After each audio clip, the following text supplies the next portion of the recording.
Assalamualaikum warahmatullahi wabarakatuh. Waalaikumsalam warahmatullahi wabarakatuh. Innal hamdalillah nahmaduhu wa nasta'inuhu wa nastahdihi wa nastaghfiruhu wa natubu ilayh wa na'udzu billahi min shururi anfusina wa sayyiati a'malina. Man yahdihillahu fala mudilla lahu wa man yudlil fala hadiya lahu. Asyhadu an la ilaha illallah wahdahu la syarika lahu wa asyhadu anna Muhammadan 'abduhu wa rasuluhu la nabiyya ba'dahu. Allahumma salli wa sallim wa barik ala abdika wa nabiyyika Muhammad wa ala alihi wa sahbihi wa man ihtada bihadihi ila yaumil qiyamah. Qala Allah jalla wa ala ya ayyuhalladzina amanu taqullaha haqqa tuqatih wa la tamutunna illa wa antum muslimun. Ya ayyuhan nas taqu rabbakum alladzi khalaqakum min nafsin wahidah wa khalaqa minha zawjaha wa batha minhuma rijalan katsiran wa nisaa wattaqullaha alladzi tasaaluna bihi wal arham innallaha kana 'alaykum raqiba. Ya ayyuhalladzina amanu taqullaha wa qulu qawlan sadida yuslih lakum a'malakum wa yaghfir lakum dhunubakum wa man yuti'illaha wa rasulahu faqad faza fawzan 'azima. Amma ba'd, fa inna asdaqal hadithi kitabullah wa khairul huda hudan nabiy sallallahu alaihi wa ala alihi wa sahbihi wa sallam wa syarrul umuri muhdatsatuha wa kullu muhdatsatin bid'ah wa kullu bid'atin dhalalah wa kullu dhalalatin finnar. Ma'asyiral muslimin ikhwatal iman rahimani wa rahimakumullah. Alhamdulillahirabbil alamin. Segala puja dan puji hanya untuk Allah Subhanahu wa taala, Rabb alam semesta. Allah Subhanahu wa taala zat yang maha terpuji, satu-satunya yang berhak untuk dipuji karena keagungan dan kemuliaannya dan karena besarnya dan betapa mulianya sifat-sifatnya hanyalah Allah Subhanahu wa taala. Nabi sallallahu alaihi wa alihi wasallam di antara doa yang beliau sering ucapkan di salat malam, la uhsi tsana'an 'alaika anta kama athnaita 'ala nafsik. Ya Allah, saya tidak sanggup mengumpulkan kalimat-kalimat pujian yang layak untukmu.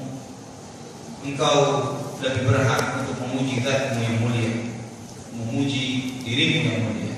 Maka Allah Subhanahu wa taala mengajarkan kepada kita bagaimana cara memuji Allah Subhanahu wa taala dalam ayat-ayat Al-Qur'an, di dalam sunnah-sunnah Rasulullah sallallahu alaihi wasallam, agar kita di dalam memuji Allah membesarkan namanya, mengagungkan namanya sesuai dengan apa yang dituntunkan olehnya dan oleh Rasulullah sallallahu alaihi wasallam. Ikhwatul iman rahimani wa rahimakumullah. Kita di dalam kehidupan dunia ini kita hakul yakin, kita penuh dengan kesadaran, menyadari bahwa kehidupan yang Allah Subhanahu wa taala tetapkan bagi setiap makhluknya pasti berujung dengan kematian. Allah Subhanahu wa taala berfirman dalam surat Al-Imran ayat 185, kullu nafsin dha'iqatul maut wa innama tuwaffawna ujurakum yawmal qiyamah faman zuhziha 'anil nar wa yudkhilal jannata faqad faz wa mal hayatud dunya illa mata'ul ghurur. Setiap jiwa pasti merasakan kematian, dan sesungguhnya disempurnakan imbalan, disempurnakan balasan bagi setiap amalan perbuatan kalian kelak pada hari kiamat. Maka barang siapa yang diselamatkan dari api neraka dan dimasukkan surga, dialah orang-orang yang sukses. Wa mal hayatud dunya illa mata'ul ghurur. Dan tidaklah kehidupan dunia kecuali kesenangan yang ini. Allah Subhanahu wa taala menegaskan dalam ayat ini bahwa yang hidup pasti merasakan kematian. Siapapun dia kecuali Al-Hayyu Al-Qayyum, kecuali Zat yang maha hidup, Allah Subhanahu wa taala. Kullu man 'alaiha fan wa yabqa wajhu rabbika dzul jalali wal ikram. Segala sesuatu yang ada di alam semesta ini fan, yang abadi hanya wajah Allah Subhanahu wa taala yang memiliki keagungan, kebesaran dan kemuliaan. Ikhwatul iman rahimani wa rahimakumullah. Dan al-maut ini Allah Subhanahu wa taala sebelum memanggil seseorang seringkali memberikan pesan-pesan, peringatan-peringatan, sehingga kita memiliki persiapan untuk itu. Dan seorang mukmin harus selalu siap untuk mati setiap saat. Seorang mukmin harus penuh dengan kesadaran bahwa kita semuanya pasti akan meninggal dunia dan pasti mempertanggungjawabkan setiap amal perbuatan kita. Maka tidak ada istilahnya afwan belum siap, ya, karena malaikat maut tidak akan mungkin bisa yang datang sekarang wahai malaikat, saya belum siap. Apakah seorang itu siap atau tidak? Apakah seorang itu sudah waktunya atau belum? Proyeknya sudah selesai atau tidak? Ya, semuanya pasti ketika sudah datang waktunya akan dijemput oleh kematian. Dan al-maut ini tanpa belas kasihan. Al-maut ini tanpa belas kasihan. Ketika waktunya dia datang, apakah dia harus menjemput orang yang tua atau anak muda atau bayi sekalipun atau bahkan janin di dalam perut ibunya, maka pasti dia akan datang menjemputnya tanpa ada kasihan. Siapa yang akan diambil? Oh kasihan masih bayi, oh kasihan, tidak seperti itu. Malakul maut tanpa belas kasihan dalam mencabut nyawa seseorang. Ikhwatal iman rahimani wa rahimakumullah. Al-Imam Syafi'i rahimahullah di dalam salah satu bait syairnya beliau mengatakan, "Wa man nazalat bi sahatihi al-manaya fala ardun taqihi wala sama." Barang siapa yang al-maut telah tiba di teras rumahnya, maka dia tidak akan memiliki tempat bernaung, tempat berlindung dari kematian itu di bumi maupun di langit. Allah Subhanahu wa taala berfirman, "Qul innal mauta alladhi tafirruna minhu fa innahu mulaqikum, thumma turadduna ila 'alimil ghaibi wasyahadati fayunabbi'ukum bima kuntum ta'malun." Dalam surat Al-Jumu'ah, katakan wahai Muhammad, sesungguhnya kematian yang kalian lari daripadanya, innal mauta alladhi tafirruna minhu fa innahu mulaqikum, sesungguhnya kematian itu akan menjumpai kalian. Disebutkan oleh Allah kata liqa, menjumpai katanya dari hadapan. Ketika kita lari dari sesuatu, kita membelakangi sesuatu, kita menghindar dari sesuatu itu.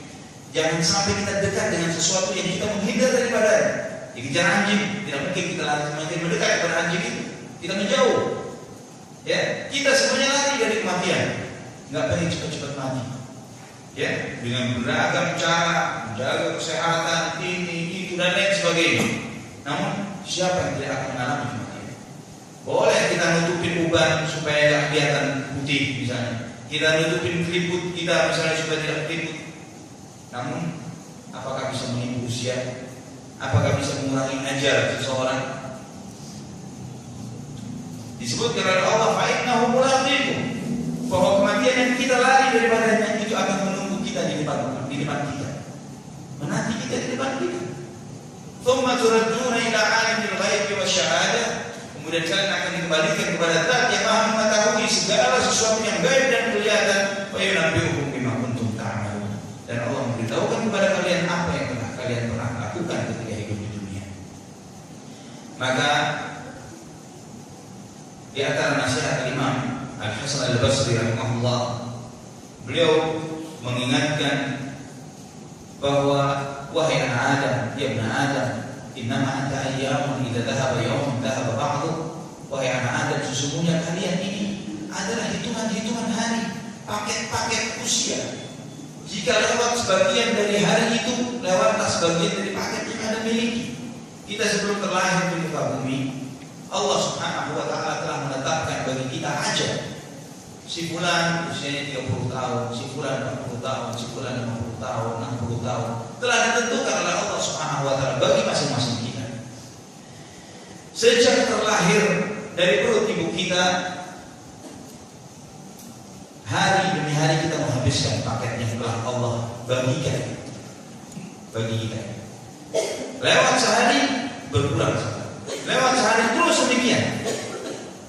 Dan sedihnya kalau kita paket pulsa yang di handphone kita bisa mengukur, oh masih tersisa sekian. Kapan habisnya kita bisa tahu. Namun paket usia yang telah Allah berikan bagi kita, kita tidak pernah tahu sisa berapa. Bisa jadi hari ini, bisa ntar sore, bisa besok, bisa tahun ini. Ya, berapa banyak orang menanti mengharapkan, oh ya kita ntar akhir tahun kita liburan ya, liburan akhir tahun. Mau kemana? Singapura, naik pesawat, hilang pesawatnya, ya hancur berantakan. Tidak mengalami ya, seperti kejadian tahun lalu seperti itu. Ikhwatan rahimani wa rahimakumullah. Maka persiapan Nabi SAW mengingatkan akhiru min dzikri hadhihi al-ladzat fa innahu ma dzakarahu fi dhiqin illa wasa'ahu wa ma dzakarahu fi si'atin illa dhayyaqahu. Perbanyaklah kalian mengingat sesuatu yang menghancurkan segala kenikmatan dunia, yaitu kematian, al-maut. Fa innahu ma dzakarahu fi dhiqin illa wasa'ahu. Seseorang yang mengingat kematian di saat dia sempit, di saat dia susah, akan lapang hidupnya. Karena segala penderitaan hidup kita saat ini, apapun itu, nggak punya uang, ditipu orang, apapun itu, ditinggal oleh pasangan hidup kita, atau apalah penderitaan hidup yang dialami di setiap manusia, tidak akan lebih besar daripada ketika roh kita dicabut oleh malaikat maut. Itu lebih menyakitkan lagi. Tidak akan lebih dahsyat daripada ketika kita harus dihadapkan kepada malaikat munkar dan nakir untuk menjawab pertanyaan-pertanyaan terkait dengan apa yang telah kita amalkan di dalam kehidupan dunia. Itu jauh lebih berat, jauh lebih dahsyat. Maka ketika orang sedang sedih, dia ingat akan matinya, akan ajal yang akan dihadapi. Dia melihat malaikat maut datang menghampiri dirinya untuk mencabut rohnya. Ini lebih mengerikan perkara. Ini tidak ada artinya. Segala penderitaan yang saat ini dihadapi tidak ada artinya dibanding ini. Wa ma dzakarahu fi sa'atin illa dhayyaqah.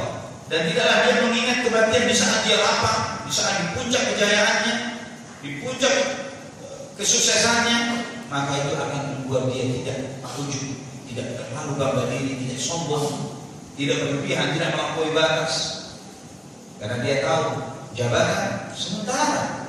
Kursi ini, kata orang Arab, jabatan itu seperti kursi halal, kursinya tukang cukur, kursi di salon. Enak misalnya kalau dipijit, kalau sambil dipotong rambutnya, sambil dipijit gitu, nyaman. Tapi kalau kita nggak pengen turun dari kursi itu, bisa di pinggir kaki, ada yang nungguin.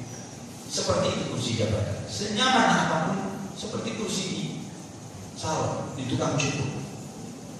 Sebentar lagi akan ada yang ngantri, yang nungguin. Gak bisa lama-lama. Dia sadar bahwa ini sementara, maka dia akan berbuat dengan sebaik-baiknya sesuai dengan amanah yang telah Allah Subhanahu wa taala amanahkan kepadanya. Ikhwatal iman rahimani wa rahimakumullah.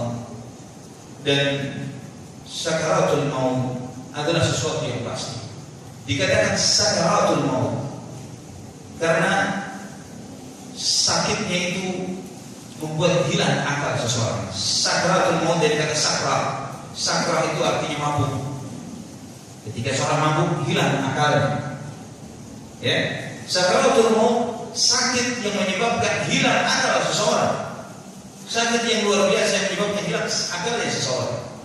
Umar bin Khattab radhiyallahu anhu pernah bertanya kepada salah seorang sahabat, bagaimana rasanya sakratul maut ini?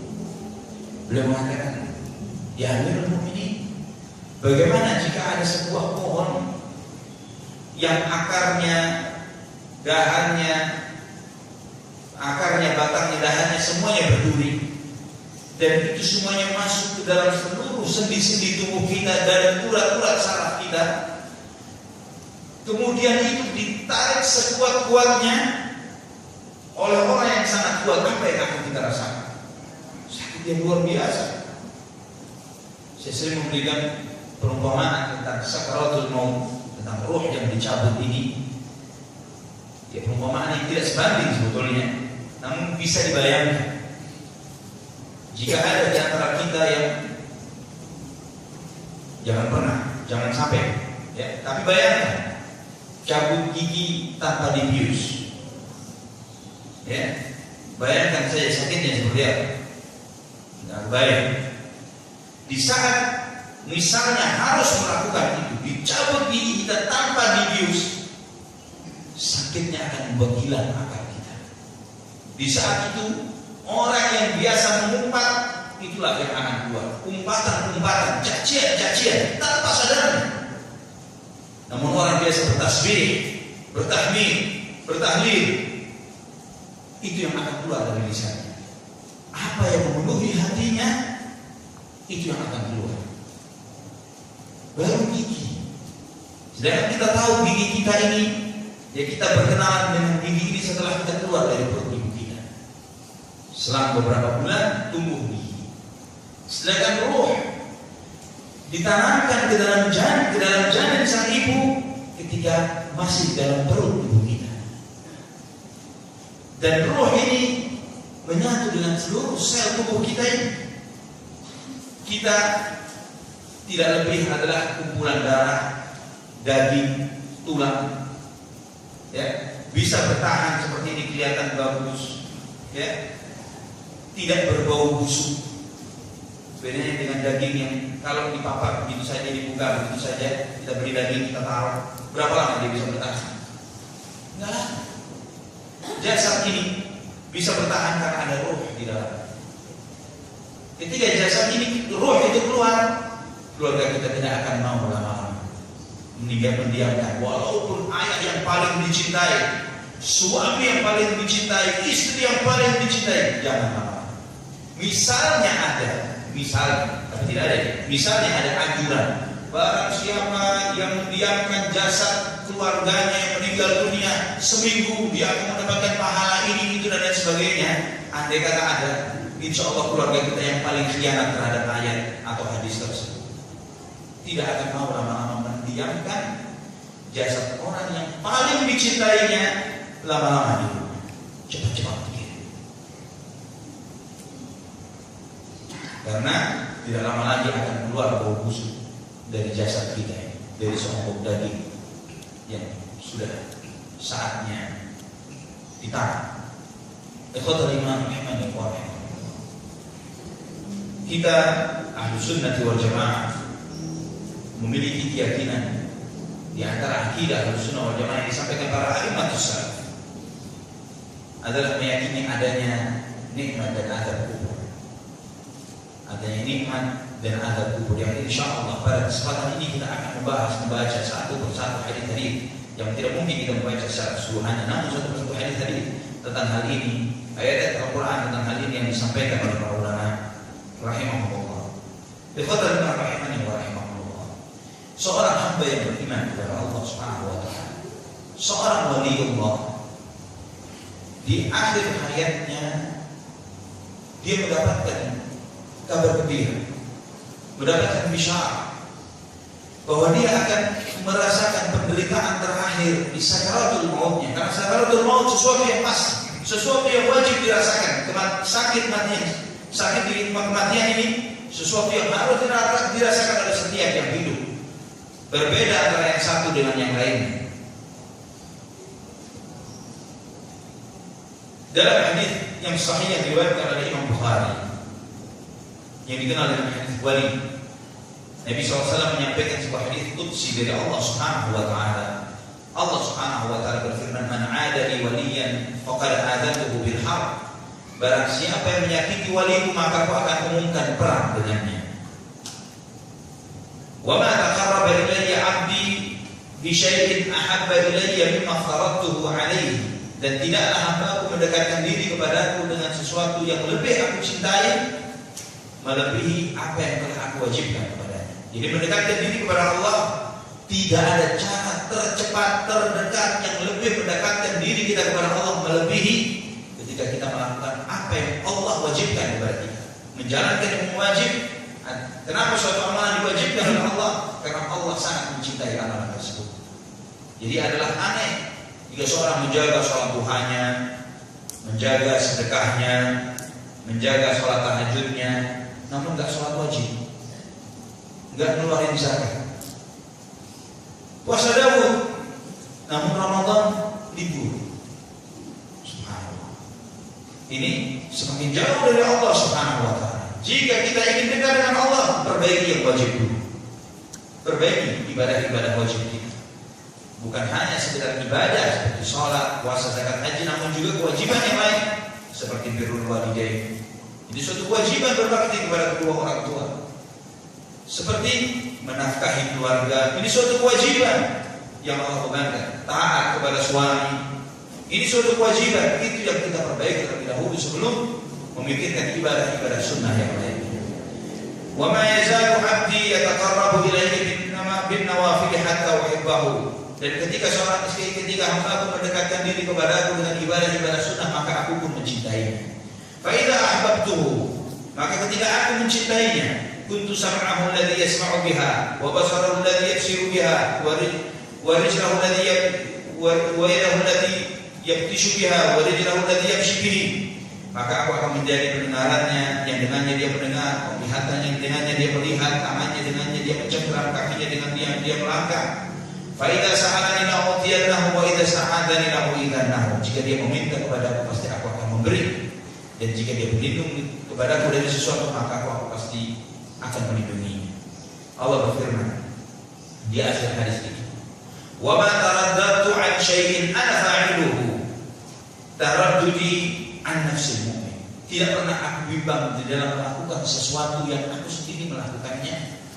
Kebimbangan ketika aku harus mencabut ruhnya hambaku yang beriman. Yakrahul mauta wa ana akrahu masa'atahu. Dia benci kematian, namun aku pun benci untuk menyakitinya. Namun ini sesuatu yang harus. Sakitnya sakaratul maut sesuatu yang harus dirasakan oleh setiap hamba, apakah dia mukmin maupun dia kafir. Maka dalam sebuah hadis Nabi SAW bersabda, "Man ahabba liqa'a Allahi ahabba Allahu liqa'ahu, wa man kariha liqa'a Allahi kariha Allahu liqa'ahu." Barang siapa yang mencinta, yang ingin ketemu Allah, Allah pun ingin ketemu dia. Barang siapa yang enggan ketemu Allah, Allah pun enggan ketemu dia. Siapa yang ingin ketemu Allah? Dari mau? Sekarang mau? Insya Allah. Saya ceritanya sekarang mau, tak dulu. Ya. Kalau katanya cinta, mencintai sesuatu, mencintai seseorang, ya, kita mencintai pasangan hidup kita, mencintai anak kita, ya. Ketika mencintai seseorang di kehidupan dunia ini, ditahan jangan ketemu, kita akan menolak. Kenapa nggak boleh ketemu? Ya, atau dia mau datang, tapi batal datangnya tahun depan. Waduh. Ya, kita akan gelisah. Kenapa tahun depan? Harus segera. Bahkan kita mempersiapkan diri untuk menyambut bertemu dengan siapa yang kita cintai. Jika seorang mengklaim mengaku dirinya cinta kepada Allah Subhanahu wa taala, di antara konsekuensi cinta itu rindu kepada yang dicintai. Merindukan kapan ketemu dengan yang dicintai, dan berharap ingin cepat-cepat ketemu dengan yang dicintai. Itu konsekuensi cinta. Dan bergembira ketika berjumpa dengan yang dicintai. Itu ketika kita mencintai. Maka Nabi SAW di antara doanya, Allahumma inni as'aluka syauqa ila liqa'ik wa ladzatan nadhar ila wajhik fi ghairi dharra'a mudhirratin wa la fitnatin mudillah. Di antara doa Rasulullah SAW dalam salatnya, dan aku memohon kepadamu perasaan rindu kepadamu ya Allah. Minta perasaan rindu kepada Allah Subhanahu wa taala. Syauqa ila liqa'ik wa ladzatan nadhar ila wajhik. Aku mohon kepadamu nikmatnya melihat wajahmu. Nikmatnya melihat wajah Allah Subhanahu wa taala tanpa ada yang mengganggu ya Allah. Tanpa ada fitnah yang menyesatkan. Subhanallah. Kata Ibnu Qayyim al-Jauziyah, ini dua hal terindah yang dihadapi oleh seseorang di kehidupan dunia dan di akhirat. Terindah di dunia, tidak ada yang terindah di dunia melebihi perasaan seorang hamba ketika Allah memberikan perasaan kepada seorang hamba, perasaan rindu kepada Allah Subhanahu wa taala. Maka di dalam setiap zikirnya, di dalam setiap sujudnya, di dalam setiap ibadahnya, tergetar perasaan rindu ini. Merasakan kapan mati, kapan malakul maut menjemput. Karena di saat itulah momen ketemu dengan sang kekasih, dengan Allah Subhanahu wa taala. Maka tidak heran ketika kita membaca dalam sirah sebagaimana wafatnya para sahabat ridwanullah alaihim ajma'in, Abu Bakar As-Siddiq radhiyallahu anhu ketika Aisyah radhiyallahu anha melihat sakitnya ayahnya di sakaratul maut, ya abad ya kurba abata, betapa menderitanya, betapa sakitnya wahai engkau wahai ayahku. Kata Abu Bakar, jangan kamu sedihkan, jangan kamu sedihkan kepergianku ini saat aku berjumpa dengan sang kekasih, dengan Muhammad dan para sahabatnya. Beliau malah menunggu kapan matinya seseorang.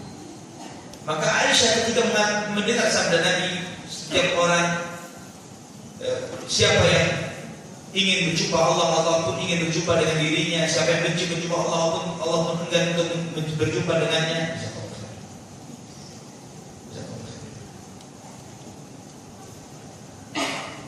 Aisyah berkata, ya Rasulullah, kulluna nakrahul maut. Setiap kita dibenci akan kematian.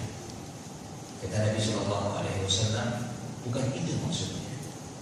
Namun setiap hamba yang mukmin, ketika dia di akhir hayatnya, dia akan melihat segala kabar gembira yang Allah tak tunjukkan kepada dirinya. Dia melihat malakul maut yang memberikan janji-janji yang baik kepadanya. Dia melihat ampunan Allah, keridhaan Allah Subhanahu wa taala. Ya dengan itu dia pengen Allah cepat cabut ruh saya. Pengen cepat-cepat. Namun orang yang fajir, yang zalim, yang kafir, di akhir hayatnya dia melihat bakal murkanya Allah Subhanahu wa taala, bakal azabnya Allah yang akan dia temui. Maka di saat itu dia enggan mati cepat-cepat. Ketika dia enggan mati cepat-cepat, maka Allah pun enggan untuk bertemu dengan orang itu. Ikhwatul iman rahimani wa rahimakumullah. Kita harus tahu bahwa syaitan akan terus berusaha menggoda kita di setiap kondisi dan keadaan kita. Apapun, walaupun di majelis yang seperti ini pun dia terus berusaha untuk menipu manusia, untuk membisikkan hal-hal was-was, tipuan-tipuan agar kita berpaling dari jalan Allah Subhanahu wa taala, agar kita lalai dari Allah Subhanahu wa taala. Nabi termasuk terutama di saat kematian seseorang. Termasuk di saat kematian seseorang.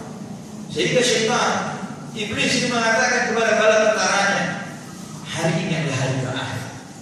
Kalau kamu luput hari ini, besok kamu tidak akan mendapatkannya lagi. Maka dia akan berusaha membujuk manusia di akhir hayatnya agar lalai dari Allah Subhanahu wa taala. Subhanallah. Bagaimana kita di akhir hayat kita?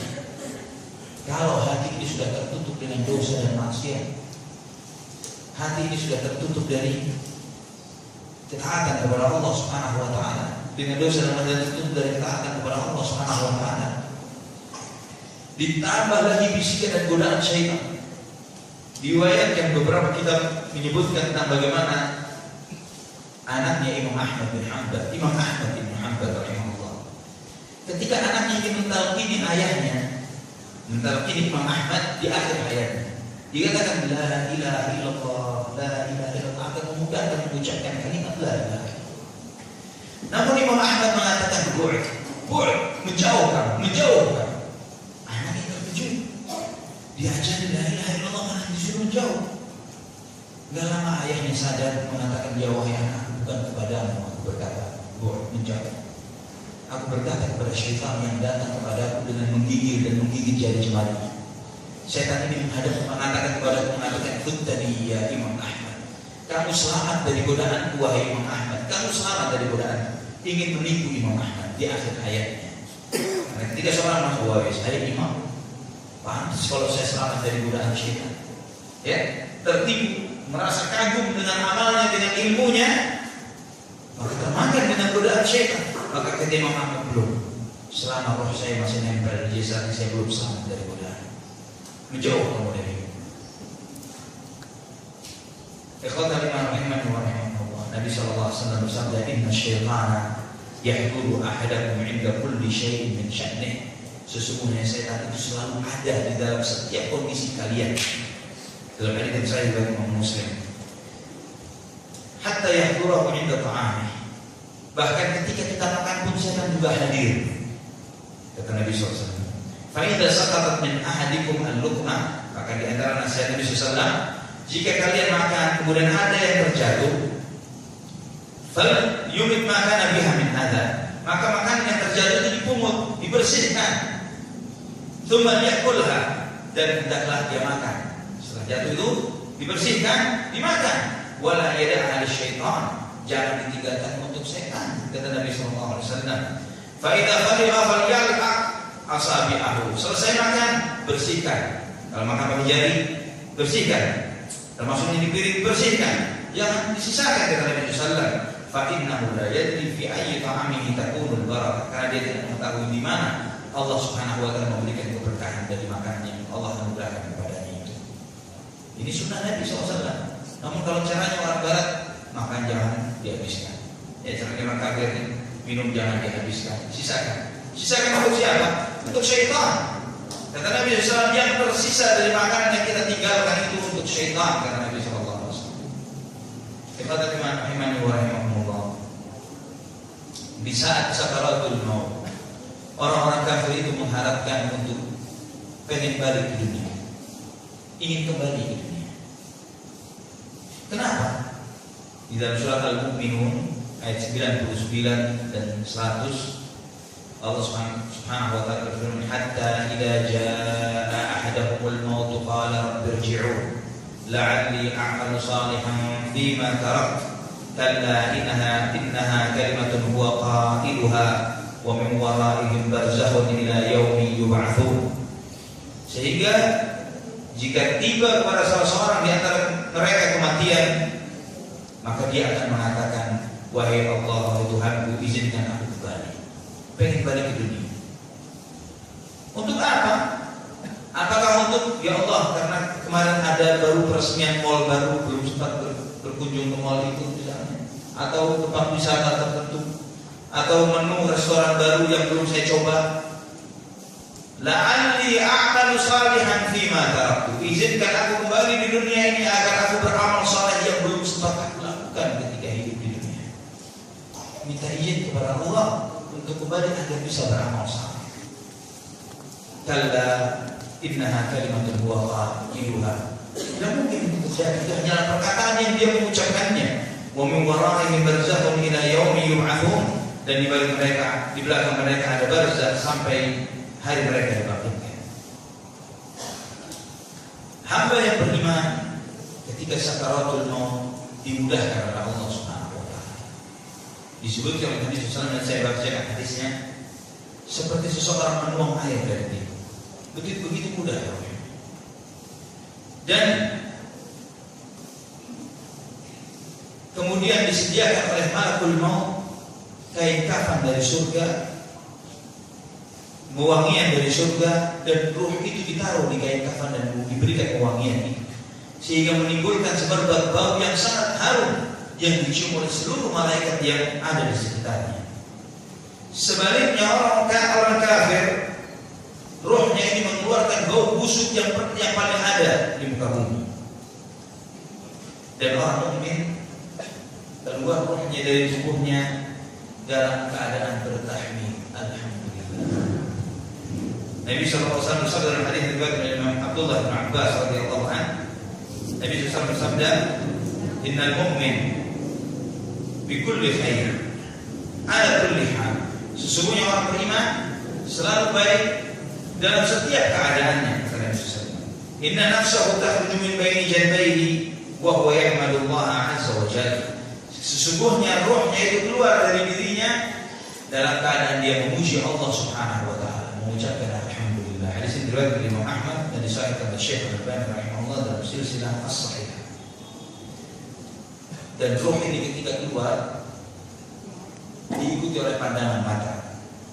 Maka ada orang meninggal dunia, matanya membelalak ini mengikuti arahnya, jalannya roh, mengikuti jalannya roh.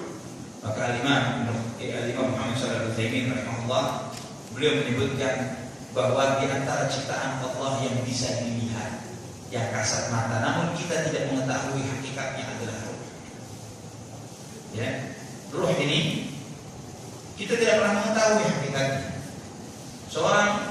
Seringkali manusia ini merasa sok tahu tentang banyak hal, sehingga seringkali mengedepankan akalnya yang mengalahkan Quran dan Sunnah Nabi Sallallahu Alaihi Wasallam. Sedangkan tentang sesuatu yang ada pada dirinya sendiri, dalam surat Al-Isra Allah Subhanahu Wa Taala berfirman, "Yas'alunaka 'anil ruh, Mereka bertanya kepadamu tentang ruh. Apa jawaban Allah?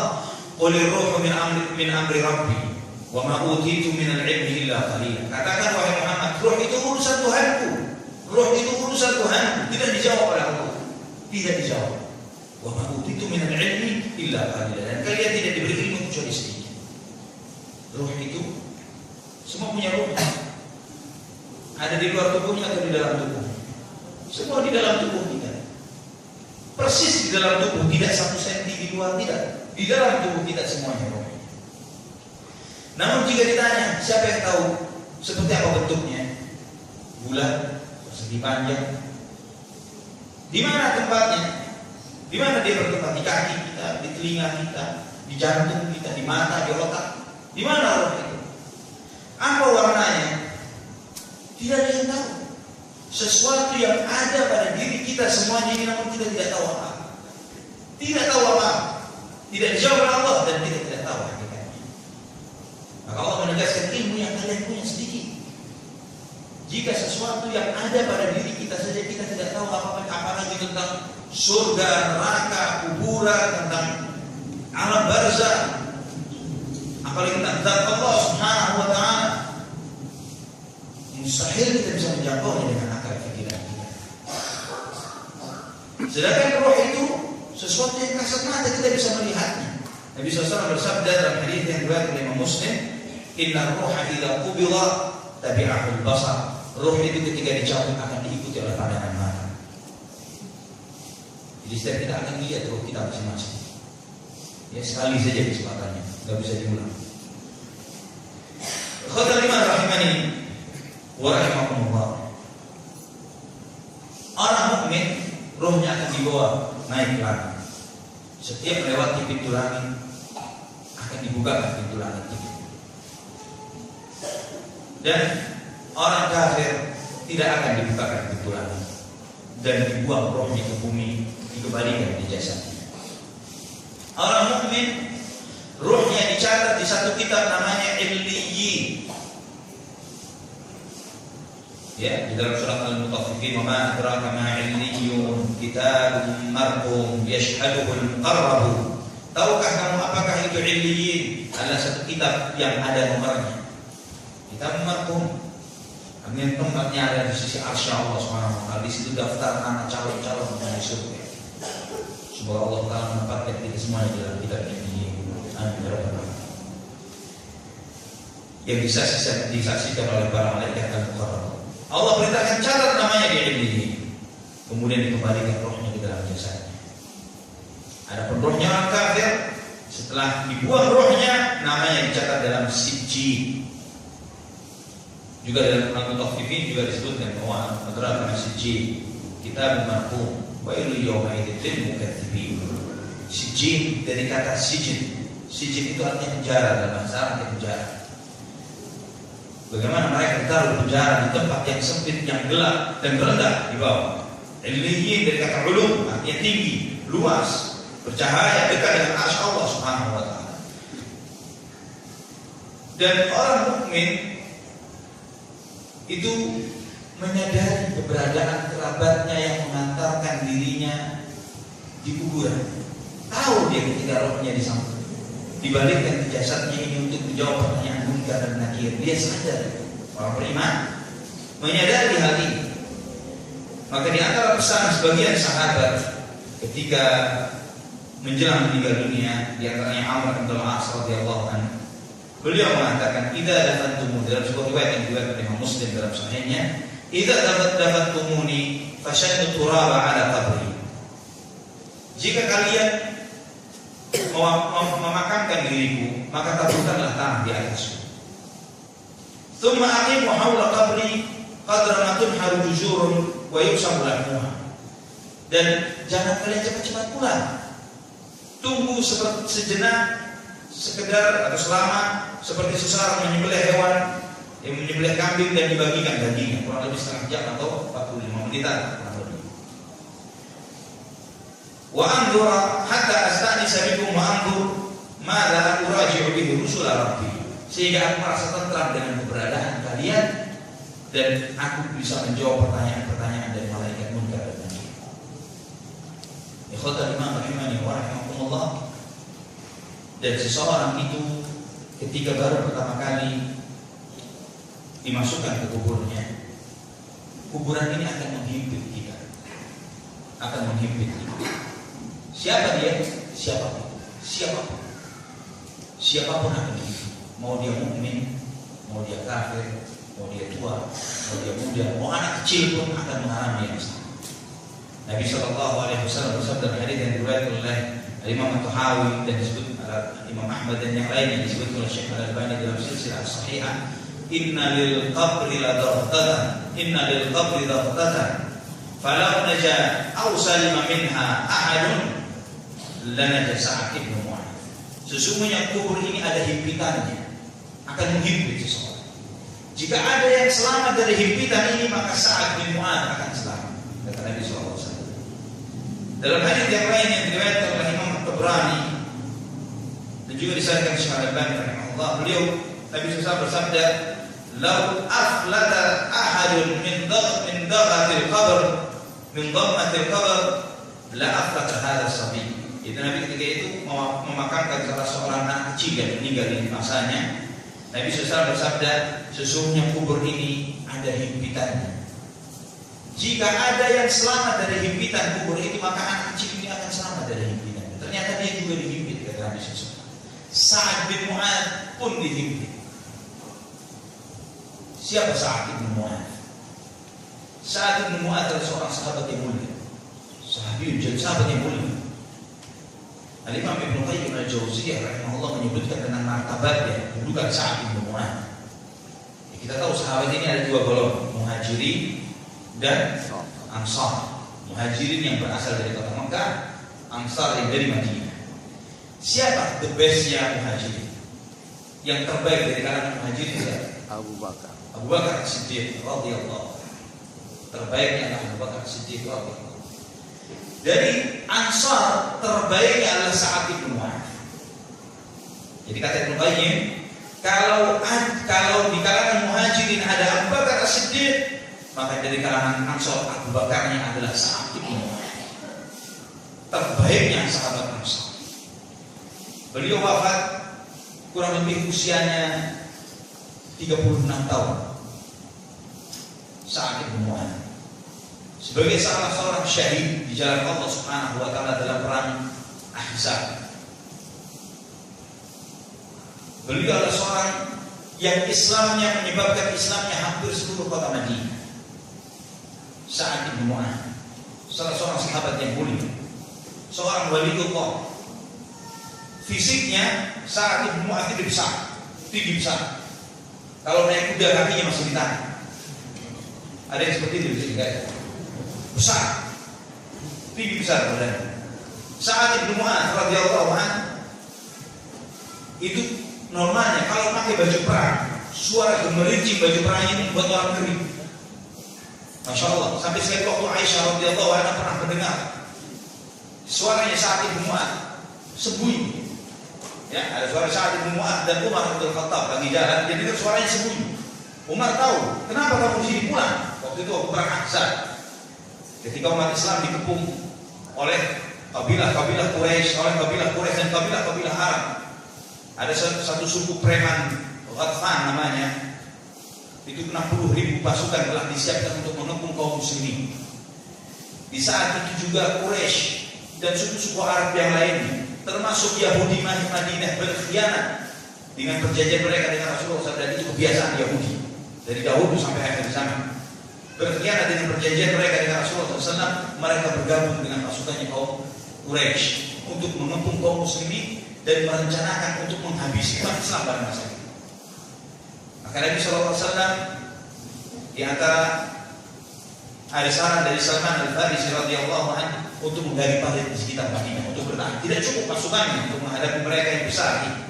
Maka digalilah parit di sekitar kota Madinah untuk melindungi umat Islam yang ada, agar jangan sampai pasukan musyrikin masuk ke kota Madinah. Sekali waktu ketika mereka lagi melakukan persiapan ini, saat itu Mu'adz dengan pasukan perangnya berkumpul di satu kebun dengan beberapa sahabat, Umar bin Khattab dan yang lainnya, merasa aman dia buka baju perang. ternyata ada anak panahnya para orang kafir yang disasarkan ke beliau mengenai urat nadi. Karena urat nadi tidak lama biasa meninggal dunia, mengucur darah selesai. Namun Sa'ad bin Mu'adz, wali min awliyaillah, salah seorang wali Allah, dia melihat nadinya mengucur, dia pegang. Dia mengatakan, ya Allah, jangan matikan saya sekarang. Nanti, maka berhenti darah. Berlanjut. Diporak-porandakanlah oleh Allah Subhanahu wa taala pasukannya orang kafirin dengan angin topan yang Allah tiupkan sehingga mereka porak-poranda kocar-kacir. Dan Nabi sallallahu alaihi wasallam memberlakukan keputusannya kepada orang-orang Yahudi yang telah berbuat khianat ini. Sehingga mereka, orang-orang kafir ini sebelum Rasulullah SAW hijrah ke Madinah, mereka itu sangat dekat dengan Sa'ad bin Mu'adz, pimpinannya orang-orang Ansar. Mereka mengira bahwa Sa'ad bin Mu'adz orang dekat kita, maka kita akan bernegosiasi. Kata mereka, ya Muhammad, kami tidak mau negosiasi dengan dirimu, kami mau negosiasi dengan Sa'ad bin Mu'adz. Tapi silakan dengan Sa'ad bin Mu'adz. Maka Sa'ad bin Mu'adz ambil keputusan, laki-lakinya Yahudi semua harus dihukum mati, perempuannya ditawar. Itu keputusannya Sa'ad bin Mu'adz. Maka Nabi bersabda, engkau telah berhukum dengan hukumnya Allah dan Rasulnya. Karena mereka, ini adalah hukum yang paling keras yang pernah diberlakukan oleh Nabi, adalah karena pengkhianatannya orang-orang Yahudi. Karena pengkhianatan mereka. Selesai peperangan ini, selesai semuanya, Sa'ad bin Mu'adz minta kepada Allah, ya Allah, kalau selesai sudah, panggil aku sekarang. Mengucur darahnya, keluar. Dan beliau dirawat di Masjid Nabawi. Masjid Nabawi bukan seperti sekarang, alasnya tanah. Ya, maka Nabi membuatkan kemah di sana untuk tempat dirawatnya Sa'ad bin Mu'adz, agar Nabi mudah untuk menjenguknya, melihat kondisinya, bagaimana keadaan Sa'ad. Terus demikian. Dan selalu Nabi menanyakan, siapa yang menjenguk Sa'ad, siapa yang melihat. Pernah sekali waktu Rasulullah bertanya kepada Aisyah, wahai Aisyah, ada kamu lihat seseorang yang lewat sini berkunjung kepada Sa'ad bin Mu'adz? Kata Aisyah, ya Rasulullah, saya tidak melihat salah seorang dari sahabat kecuali satu orang saja. Dihya al-Kalbi, Dihya. Kata Rasulullah, kata Aisyah, hanya Dihya al-Kalbi saja yang menjenguknya.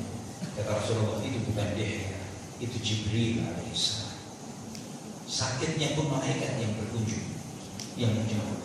Karena Dihya ini salah seorang sahabat yang tampan rupanya, sehingga malaikat Jibril suka ketika merupakan wajahnya menjadi seorang manusia, meniru wajahnya Dihya al-Kalbi. Seringkali, bukan sekali, dua kali. Ketika disampaikan, ya Rasulullah, Sa'ad meninggal dunia. Rasulullah sedang bermajlis di majelis taklim. Nabi berdiri lari ke kemahnya Sa'ad bin Mu'adz. Sahabat pun lari mengejar Rasulullah SAW, sehingga sebagian dari mereka tertinggal sandalnya. Sahabat bertanya, ya Rasulullah, kenapa engkau berlari? Kita jalan pun juga akan melihat jenazahnya Sa'ad bin Mu'adz. Kata Nabi SAW, saya takut kita kedahuluan oleh malaikat di dalam merawat jenazahnya Sa'ad. Jangan sampai seperti Hanzalah, salah seorang sahabat yang gugur di perang Uhud. Ketika dikumpulkan jenazahnya sudah basah kuyup karena sudah dimandikan oleh malaikat. Jangan sampai seperti Hanzalah. Saya ingin kita yang merawat jenazahnya Sa'ad, bukan malaikat. Kata Aisyah, saya mendengar dari rumah saya tangisan Abu Bakar dan Umar. Saya bisa membedakan. Saya di rumah, saya dengar tangisan Abu Bakar dan Umar karena wafatnya Sa'ad bin Mu'adz. Ditanya, Rasulullah, kenapa nggak nangis? Rasulullah SAW menangis, namun tidak terdengar suaranya. Beliau kalau sedih, beliau hanya memegang janggutnya saja dan menyucurkan air mata. Kata Aisyah radhiyallahu anha. Kemudian dimandikan, dipikul jenazah ini, dibawa ke Baqi untuk dimakamkan. Kita tahu jenazah sahabat yang besar, jenazahnya besar. Namun ketika dipikul ringannya luar biasa. Kata sahabatnya, Rasulullah, ringan benar, padahal orangnya besar. Kata Nabi SAW, yanzilu hadzal yawm sab'una alfan wa lam yanzil qablahu wa la ba'dahu. Malam hari ini telah turun 70.000 orang malaikat yang belum pernah turun sebelumnya untuk ikut memikul dan mengantarkan jenazahnya Sa'ad. Sahabat yang luar biasa. Nabi SAW mengatakan, ihtazza arsyur rahmani li mauti Sa'ad. Arsy-nya Allah goncang karena matinya Sa'ad bin Mu'adz. Goncang bukan karena apa? Karena rindu menanti ruhnya Sa'ad naik ke atas. Subhanallah. Sahabat yang demikian dahsyatnya, Sedemikian mulia ketika dimasukkan ke liang lahat, Nabi bertasbih, bertahmid, bertahlil agak lama. Sahabat kami mendengar, ya Rasulullah, engkau bertasbih sedemikian lama, ada apa ya Rasulullah? Nabi SAW kemudian bersabda, inna lil qabri ladhatan idza naja aw salima minhu ahadun nanaja Sa'ad bin Mu'adz.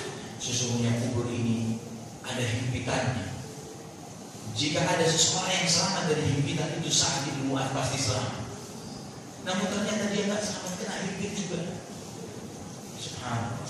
Jika Sa'ad semulia itu terhimpit, bagaimana kita? Bagaimana kita? Ikhwatal iman rahimani wa rahimahullah. Namun al-Imam Ibnu Al-Dhahabi dan yang lainnya menyampaikan bahwa himpitan itu bukanlah adab, bukan himpit yang meremukkan. Jika bagi orang beriman, ini adalah ujian terakhir dari ujian-ujian kehidupan dunia, yang setelah itu Allah Subhanahu wa taala melepaskannya dan memberikan kenikmatan yang tidak ada habis-habisnya. Ini ujian, disesatkan sebentar, dilepas. Itu bagian beriman. Namun bagi orang kafir, disesatkan sampai remuk sehingga bertemu tulang rusuk yang satu dengan yang lainnya. Ikhwatal iman rahimani wa rahimakumullah. Kemudian orang beriman ketika dikembalikan rohnya, didudukkan oleh malaikat, dikembalikan akalnya seperti hidup di dunia. Artinya ilmunya balik lagi. Kalau orang beriman, Umar bin Khattab pernah bertanya, ya Rasulullah, aturajju alaina uqulana? Kalau kita dikubur, kita akal kita balik lagi gak seperti hidup di dunia ini, ya Rasulullah? Qala Rasulullah sallallahu alaihi wasallam, na'am ka hayatika al-yawm. Benar, seperti kamu sekarang ini, wahai Muhammad. Seperti kamu sekarang ini. Ini hadis diriwayatkan oleh Imam Ahmad, Ibnu Hibban, At-Tabrani, dan dihasankan oleh Syekh Al-Albani rahimahullah. Dan mayit semuanya mendengar suara terompah orang yang meninggalkan. Hanya itu saja dia dengar. Ya, hanya itu saja dia menyadari ada orang di sekitar kuburnya. Hanya itu saja dia tahu langkah-langkah kaki orang yang meninggalkan, keluarganya meninggalkan dirinya. Hanya itu sesudah itu dia tidak tahu lagi. Jadi jangan sampai ketika kita ziarah kubur lagi, kita aja ngomong yang dikubur, ya ini begini, begitu dan sebagainya. Seringkali ada orang karena kejahilan yang kebodohannya, dia aja ngomong orang yang sudah mati. Orang yang sudah meninggal, apalagi sudah lewat sekian waktu, dia sibuk dengan nikmat atau sibuk dengan diadab oleh Allah Subhanahu wa taala. Allahu musta'an, wa la haula wa la quwwata illa billah. Seorang yang kapan malaikat mayat itu ditanya? Ketika kita selesai memakamkannya, roh itu dibalikkan, di saat itu diantaranya dia ditarik. Nabi SAW bersabda, istaghfiru li akhikum was'alu lahu tathbita innahu al-ana yus'al. Mohonkanlah ampun untuk saudaramu dan mohonkanlah agar dia dimudahkan, dikokohkan lisannya untuk menjawab pertanyaan munkar dan nakir, karena dia sekarang sedang ditanya. Maka disunahkan ketika kita memakamkan jenazah saudara kita mengucapkan Allahumma ighfir lahu, Allahumma tsabbithu, Allahumma ighfir lahu, Allahumma tsabbithu. Kita doakan itu saja. Ya, masing-masing kita mendoakan. Jangan nunggu ustaznya enggak doa, kita enggak doa, atau ada doanya terus kita enggak doa. Ya, kita doa, ya Allah ampuni dia, ya Allah kokohkanlah lisannya. Ya, Allahumma ighfir lahu, Allahumma tsabbithu. Ini kita ulang-ulang untuk memudahkan saudara kita menjawab pertanyaan malaikat munkar dan nakir. Nabi SAW bersabda, "Idza qubira al-mayyitu atahu malakani aswadani asraqan." Jika mayit itu dimakamkan, datanglah dua orang malaikat hitam kehijau-hijauan. Yuqalu li ahadihim al-munkar wal akhar an-nakir. Yang satu namanya munkar dan satu lagi adalah nakir. Fayaqulan, dan dia bertanya, dua malaikat bertanya, "Ma kunta taqulu fi hadzal rajul?" Apa pendapatmu tentang orang ini, Muhammad sallallahu alaihi wasallam? Faqala, jika kami beriman, fayaqulu huwa abdullahi wa rasuluh, dia adalah hamba Allah dan rasulnya. Asyhadu an la ilaha illallah wa anna Muhammadan abduhu wa rasuluh. Saya bersaksi bahwa tidak ada yang berhak disembah kecuali Allah, dan saya bersaksi bahwa Muhammad adalah hamba dan utusannya. Maka kedua malaikat itu berkata, kunna na'lamu annaka taqulu hadza. Kami tahu bahwa kamu akan menjawab seperti itu. Allah mengokohkan lisannya orang-orang yang beriman Sebagaimana firman-Nya dalam surat Ibrahim, "Yutsabbitullahu alladziina aamanu bil qawli tsabiti fil hayatid dunya wa fil akhirah." Allah mengokohkan orang-orang beriman dengan ucapan yang kokoh yang benar di dalam kehidupan dunia dan di kehidupan akhirat. Ikhwatul iman rahimani wa rahimakumullah, jika orang beriman walaupun menghadapi munkar dan nakir dia tidak takut, tidak ketakutan, dia dengan senang menjawab pertanyaan, senang menunggu malaikat ini. Namun jika dia orang kafir atau zalim atau banyak pelaku dosa, maka dia dengan penuh ketakutan seakan-akan jantungnya copot dari dirinya. Nabi Shallallahu Alaihi Wasallam menyebutkan pernah sekali waktu dari hadits Aisyah radhiyallahu anha menceritakan bahwa ada seorang wanita Yahudi datang ke rumahnya minta makan. Ketika menutup rumahnya, wanita Yahudi ini mengatakan, "At'imuni a'adzakumullahu min fitnatid dajjal wa min fitnati adzabil qabr." Minta makan, kata Rasulullah. Semoga Allah melindungi kalian wahai keluarga dari fitnah dajjal dan fitnah kubur. Aisyah belum pernah tahu sebelumnya tentang hal ini. Maka ditahanlah wanita Yahudi. Dikasih makan, ditahan oleh Aisyah. Jangan pulang sampai Rasulullah SAW datang. Maka ketika Rasulullah SAW datang, dia mengatakan, "Ya Rasulullah, mata dulu hati Yahudi. Wanita Yahudi ini ngomong apa?" Nabi bertanya, apa yang dia ucapkan? Dia mengatakan bahwa semoga Allah melindungi kalian dari fitnah dajjal dan fitnah azab kubur. Mendengar ucapan Aisyah, Rasulullah mengangkat kedua tangannya sambil menghadap kiblat, "Allahumma inni a'udzubika min adzabil fitnati dajjal wa min fitnatil qabr." Ya Allah, aku berlindung kepadamu dari fitnah dajjal, aku berlindung kepadamu dari fitnah kubur. Kemudian Nabi bersabda, "Amma fitnatul dajjal fa innahu lam yakun nabiyyun illa wa qad hadzara ummatahu wa sa'uhaddithukum bi haditsin lam yuhadzirhu nabiyyun ummatahu." Sesungguhnya kalau fitnah dajjal, semua nabi sudah memperingatkan kaumnya akan fitnah dajjal. Namun saya akan menyampaikan kepadamu tentang suatu hadis yang belum pernah disampaikan oleh nabi-nabi sebelumnya tentang dajjal. Nabi beliau bersabda, "Innahu a'war." Dajjal ini buta sebelah kanannya. Ya, bukan seperti digambarkan mata satu di tengah gitu, bukan. Ya, matanya dua sama, cuma sebelah sininya buta. Hanya kirinya yang buka. Ya, hanya kirinya yang terbuka. Maktubun baina an ainaihi kafir yaqra'uhu kullu mu'min. Di antara dua keningnya ini ada tulisan kafir yang baca orang mukmin saja. Yang beriman bisa baca. Jadi kalau ketemu dajjal enggak bisa baca, artinya bukan beriman. Ya, kalau ketemu dajjal dan baca kafirnya, ya, insyaallah dia beriman. Kata Nabi SAW, "Amma fitnatul qabr," adapun fitnah kubur, "Fabiyatuftanuna wa anni tus'alun." Yang ditanya di fitnah kubur, namanya fitnah kubur adalah ujian di kuburan, tes di kuburan. Apa yang diujikan? Kata Nabi, yang diujikan tentang diriku, kata Rasulullah. Kalian akan ditanya tentang aku.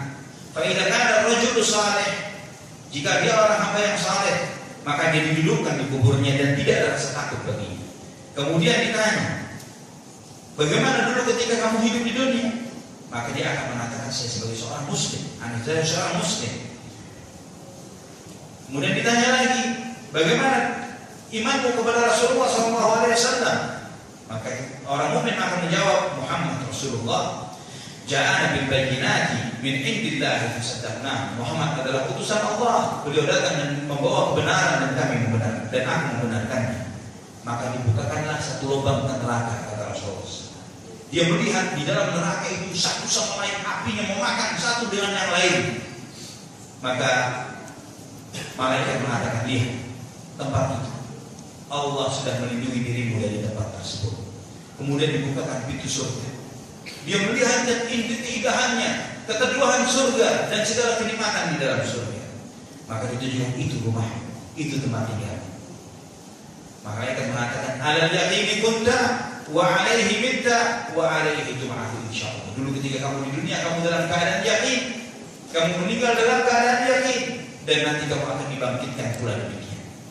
Adapun orang kafir atau rajul su, orang yang buruk kata Nabi, yang suka melakukan dosa maksiat, dibangkitkan di kuburnya dalam penuh ketakutan.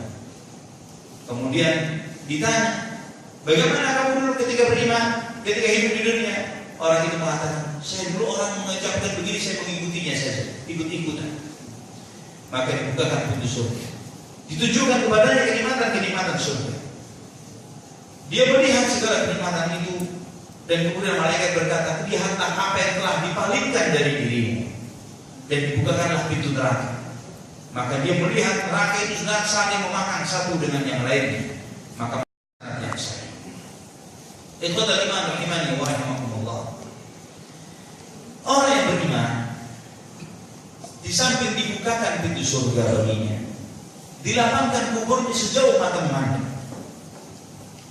Dilapangkan kuburnya sejauh mata memandang. Kemudian didatangkanlah seseorang dengan rupa yang sangat bagus, dengan tampilan yang baik sebagai bentuk fisik dari amal yang pernah dilakukan di dunia. Karena dia orang saleh, maka tampilannya adalah tampilan yang baik. Adapun jika dia orang kafir, dihimpitkan kuburnya, dibukakan pintu neraka baginya, dan dirupakan baginya amalnya itu sosok yang sangat buruk dengan bau yang sangat busuk, menemani dia sampai hari kiamat. Hadis ini disampaikan oleh Nabi SAW dalam sebuah hadis yang cukup panjang. Dalam hadis yang cukup panjang, saya sampaikan terjemahannya saja. Nabi SAW sekali waktu ketika memakamkan jenazah salah seorang sahabatnya, beliau bersabda, berlindunglah kalian dari azab kubur.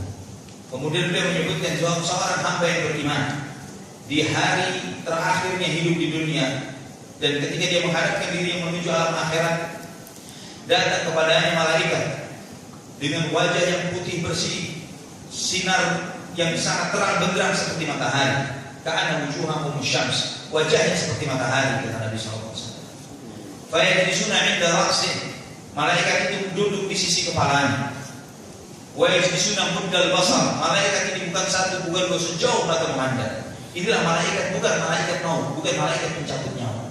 Malaikat ini memberikan kabar gembira, menghibur orang beriman. Sampai tidak lama datanglah malaikat mau mencabut ruhnya. Malaikat ini mengatakan, ya ayyatuhar ruhut thayyibah, wahai ruh yang baik, keluarlah kamu menuju rahmat Allah, ampunan kepada Allah Subhanahu wa taala dan rahmatnya. Maka keluarlah roh itu, kata Nabi SAW, kama takhruju qatru minas saqa, seperti keluarnya air dari tekonya. Dengan mudah dia keluar, ditaruh di kain kafan ini, dan terus seperti tadi yang telah saya sampaikan. Ketika dikembalikan di dalam kuburnya, setelah selesai menjawab pertanyaan malaikat, maka dilapangkan kuburnya sejauh mata memandang, dibukakan pintu-pintu surga, sehingga masuklah ke dalam kuburnya ini bau harumnya surga dan cahayanya surga itu. Ditunjukkan itu keluarga, itu istanamu, itu anak, dan semua kenikmatan yang ditunjukkan oleh Allah. Dan kemudian tidak lama datang seorang dengan tampilan yang sangat bagus, dengan pakaian yang sangat bagus, dengan bau yang sangat harum, sehingga hamba beriman ini bertanya, siapakah engkau? Wajahmu wajah membawa kebaikan. Maka dikatakan, aku adalah amal solehmu. Sebagaimana kamu menjadikan aku sebagai sahabatmu ketika hidup di dunia, maka di akhirat di barzakh ini Allah perintahkan aku untuk menjadi sahabatmu. Karena balasan itu sesuai dengan perbuatan. Jika kita berbuat baik, maka kita akan mendapatkan balasan yang baik. Jika kita berbuat buruk, demikian pula akibatnya. Sebagaimana kamu menjadikan aku sebagai sahabatmu di dunia dengan amal soleh, maka di akhirat di sini di barzakh Allah memerintahkan aku menjadi sahabat. Mendapatkan pelayanan yang luar biasa seperti ini di malam pertama di kuburnya. Hamba ini berdoa, ya Allah ajil sa'ah, ya Allah segerakan kiamat, ya Allah segerakan kiamat, kay arji'ah ila ahli wa mali, supaya aku bisa kembali kepada keluarga aku, kembali kepada harta, kepada istanaku itu. Setiap hamba yang beriman saat ini di kuburnya minta untuk kiamat disegerakan. Sebaliknya orang kafir, datang malaikat dengan hitam legam dan memberikan ancaman-ancaman kepadanya. Celaka kamu, binasa sebentar lagi inilah hari yang telah dijanjikan kepadamu. Maka ketika malakul maut datang mencabut ruhnya, mengatakan, ya ayyuhatuhar ruhul khabithah, wahai ruh yang buruk, keluarlah kamu kepada azab dan murka Allah Subhanahu wa taala. Fatatafarraqa fi jasadihi, kata Nabi sallallahu, ruhnya bergoncang di dalam jasadnya. Fayuntaza'u kama yuntaza'u as-sufudu min as-sufil mablul. Maka dicabutnya seperti dicabutnya besi berduri yang nempel di kain karpet yang basah. Ketika dicabut, ikut sebagian besar urat sarafnya potong juga. Dengan penuh sakitnya, dengan bau yang busuk yang keluar dari roh itu, diberi kain kasut dari neraka, menebarkan bau busuk, dibawa naik ke atas, tidak ada satupun pintu langit yang mau dibuka. Itu terakhir ruh tarha. Nabi SAW membaca firman Allah, Innal ladina kafaru, dalam surat Al-A'raf ayat 40, la tufattahu lahum abwabus sama' wa la yadkhuluna al-jannata hatta yalija al-jamalu fi sambil khiyar. Allah tidak akan dibukakan bagi mereka pintu-pintu langit, dan mereka tidak akan masuk surga sampai onta bisa masuk ke dalam lubang jarum. Tidak dibukakan pintu-pintu langit, dan mereka tidak akan masuk surga sampai onta bisa masuk ke dalam lubang jarum. Maka dilemparkanlah rohnya ke bumi. Allah Subhanahu wa ta'ala, kemudian Rasulullah membacakan firman Allah, "Wa may yusyrik billah faka'annama kharra minas sama' fatakhtafuhu at-tayru aw tahwi bihi ar-rihu fi makanin sahih."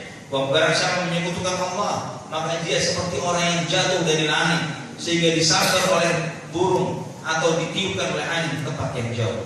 Maka dikembalikanlah rohnya, ditanya oleh malaikat, tidak bisa menjawab, maka dihimpitkanlah kuburnya sampai rusuk dan rusuk bertemu. Dibalikkan lagi, terus demikian, dibukakan pintu-pintu neraka, ditunjukkan kepadanya ini tempatmu nanti. Ini belum lama, itu nanti lebih dahsyat lagi. Didatangkan orang yang busuk, tampilannya busuk baunya, dan dia mengatakan bahwa aku adalah dosa-dosamu yang dulu kamu lakukan. Sebagaimana kamu menjadikanku sebagai teman ketika di dunia, di sini Allah perintahkan aku menjadi teman. Ikhwatal iman rahimani wa rahimakumullah. Ini hadis sahih diriwayatkan oleh Abu Dawud, Al-Hakim, At-Tayalisi, Imam Ahmad dan yang lainnya, dan disahihkan oleh Syekh Al-Albani. Roh orang beriman ketika naik ke atas akan bertemu dengan teman-teman yang duluan berangkat, dengan sahabat-sahabat kita yang dahulu pergi mendahului kita. Nabi SAW menyebutkan, innal mu'min idza qubida atatuhu malaikatur rahmati bihariratin bayda. Ketika orang beriman meninggal, rohnya ditaruh di sutra berwarna putih, dan kemudian tercium bau yang harum, dibawa naik ke atas, sehingga mereka bertemu dengan rohnya orang-orang beriman. Bertemu dengan rohnya orang-orang beriman. Fa'innahum, kata Nabi, fa'innahum asyaddu farhan bihim min ahli al-ghaib bighaibihim. Orang-orang beriman yang sudah meninggal ini, di dalam menyambut saudaranya yang datang kepadanya, lebih gembira dan melebihi gembiranya kita ketika menyambut orang yang pergi jauh yang datang kepada kita. Jadi satu ahlan wasahlan, kamu baru datang, disambut dengan luar biasa. Ditanya bagaimana keadaanmu, bagaimana si fulan, bagaimana si ini, sampai dikatakan pada sebagian yang lain, da'u hatta yastarih, fa innahu kana fi ghammi dunya. Biarkan dia istirahat dulu sebentar. Dia baru selesai dari keletihan hidup di dunia. Baru selesai dari keletihan hidup di dunia, biarkan dia nyantai dulu, baru kita akan tanya. Kemudian ditanya bagaimana si fulan, bagaimana si ini. Maka orang itu mengatakan, ada yang mengatakan, si fulan sudah berangkat duluan, sudah meninggal duluan, kok nggak nyampe ke sini. Oh, ternyata di tempat lain diadab oleh Allah Subhanahu wa ta'ala. Jika beriman akan dikumpulkan di tempat yang sama, berkumpul roh mukmin yang satu dengan mukmin yang lain. Hadis ini ikhwatul iman rahimani wa rahimakumullah, diriwayatkan oleh Imam Ibnu Hibban dan disebutkan oleh Al-Albani rahimahullah dalam Sahih At-Targhib wa Tarhib. Ikhwatul iman rahimani wa rahimakumullah. Nikmat dan adab ini, kalau adab, ya, jika nikmat tidak ada hentinya bagi orang beriman.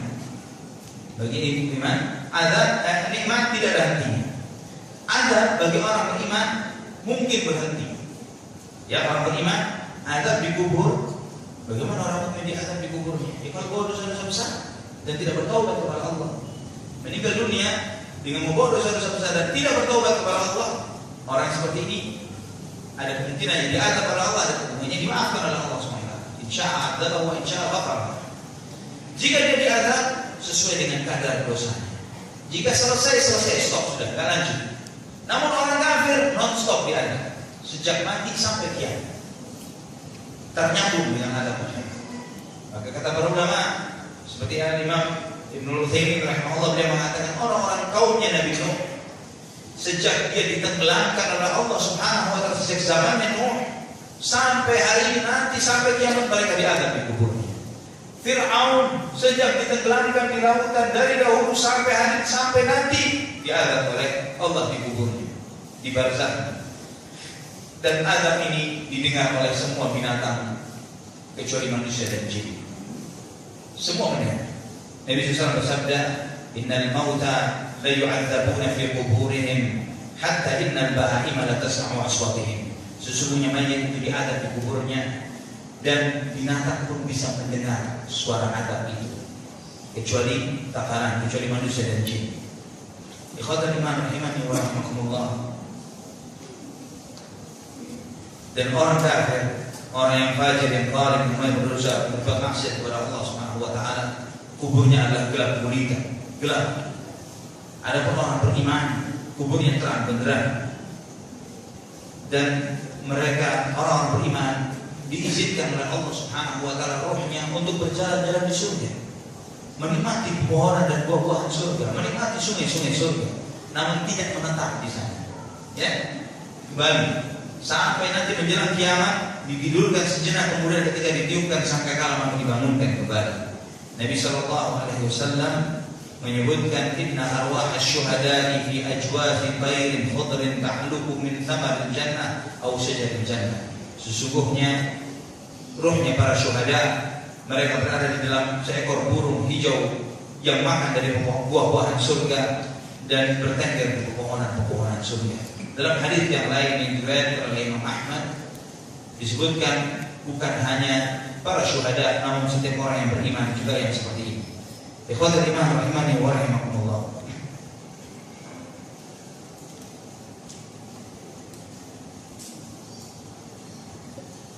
Orang yang beriman,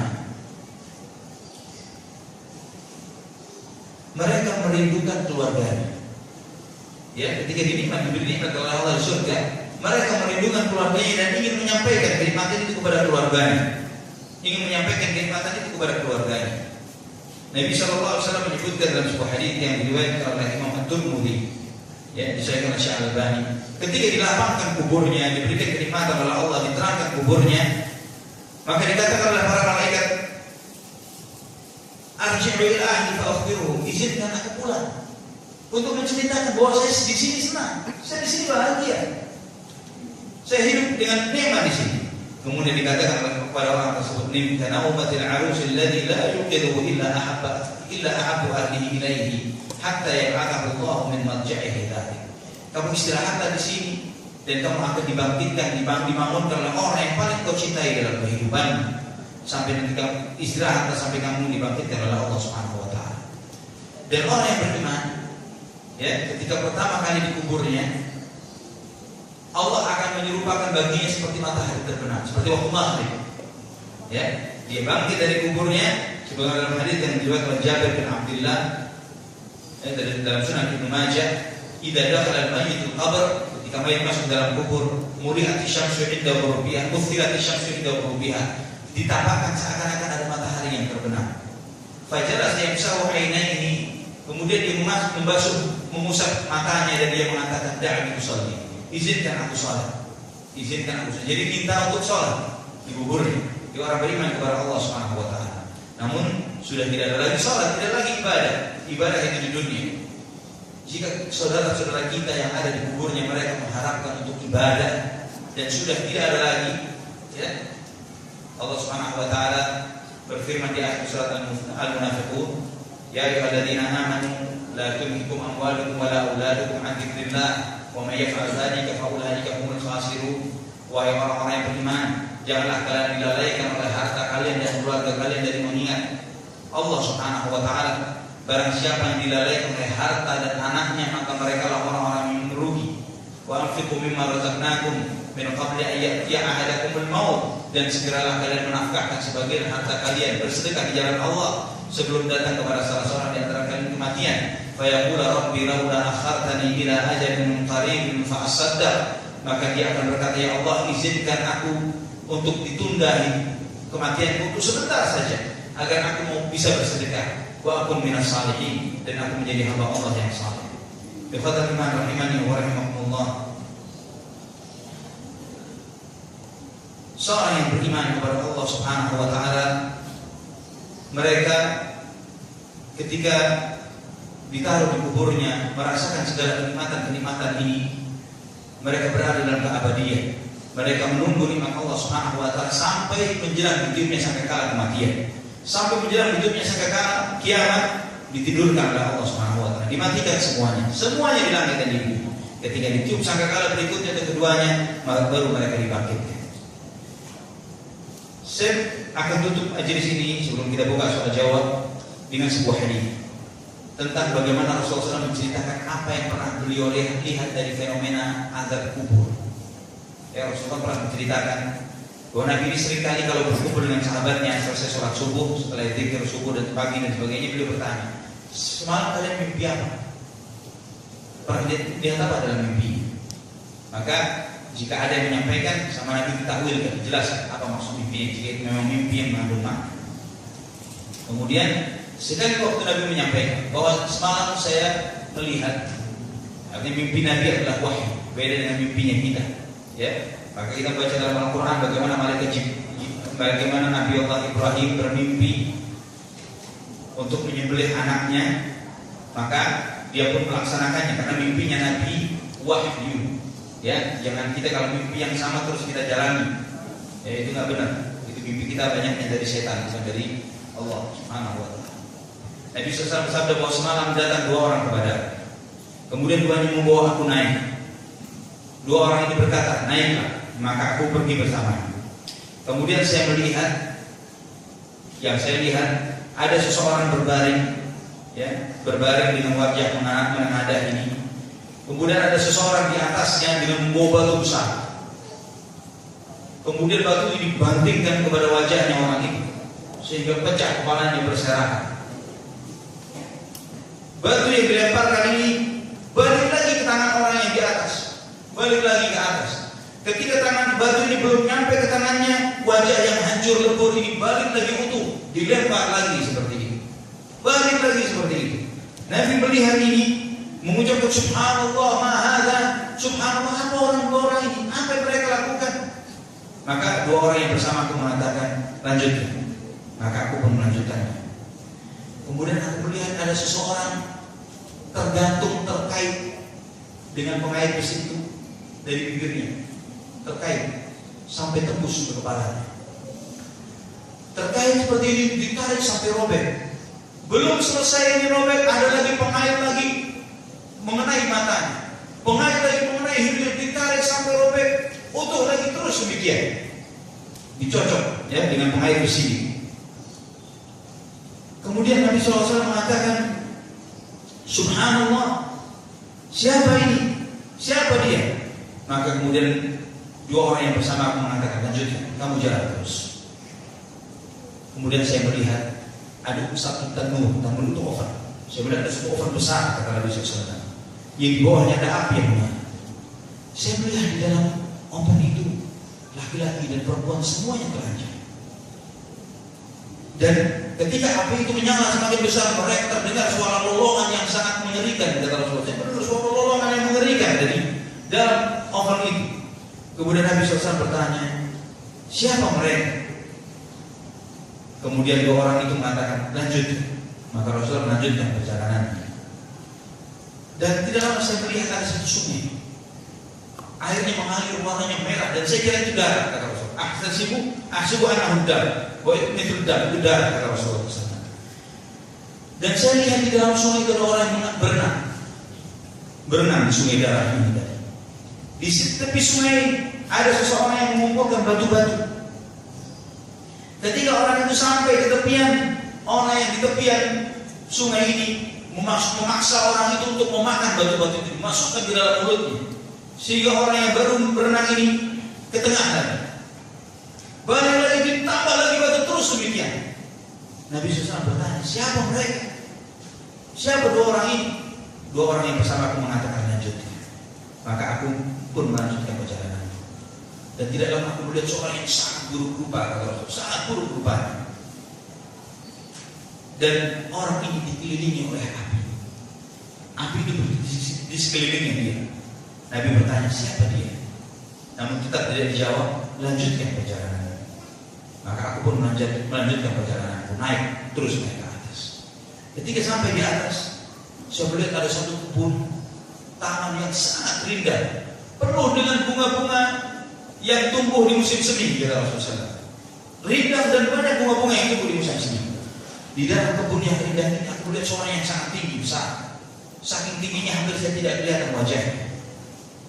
Dan di sekeliling lelaki ini ada anak-anak kecil yang bermain bersedekah bersama dia.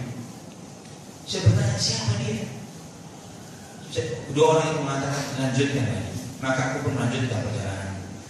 Aku melanjutkan perjalanan, aku melihat satu kebun yang sangat rindang, banyak pepohonan-pepohonan yang besar di dalam, dan tidak pernah saya melihat yang lebih indah dari ini, kata Nabi SAW. Kemudian aku memasuki. Ternyata di balik rindangnya itu ada satu kota, kata Rasulullah. Dan kota ini terbangun dari bata yang terbuat dari emas dan perak, kata Rasulullah.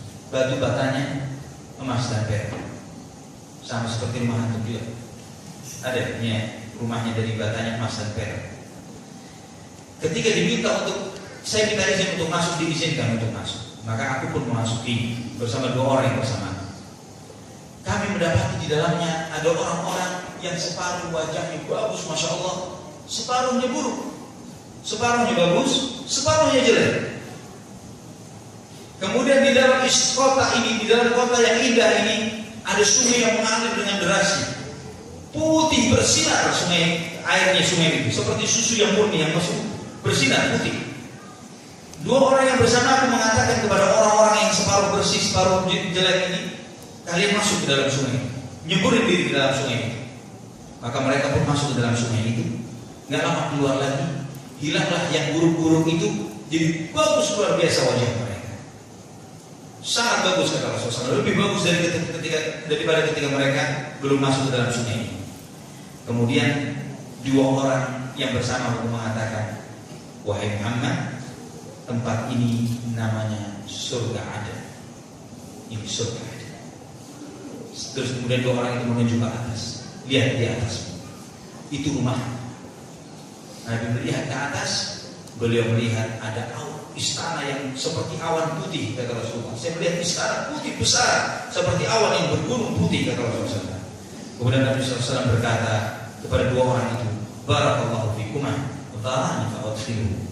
Semoga Allah memberkahi kalian berdua. Izinkan saya melihat ke atas, masuk ke atas. Kedua orang itu berkata, amal anta wa anta dakhil. Kalau sekarang belum waktunya, wahai Muhammad, tapi nanti pasti kamu akan masuk ke sana. Jadi kalau ada yang mengatakan bahwa tidak ada jaminan Rasulullah masuk surga, itu nyeleneh.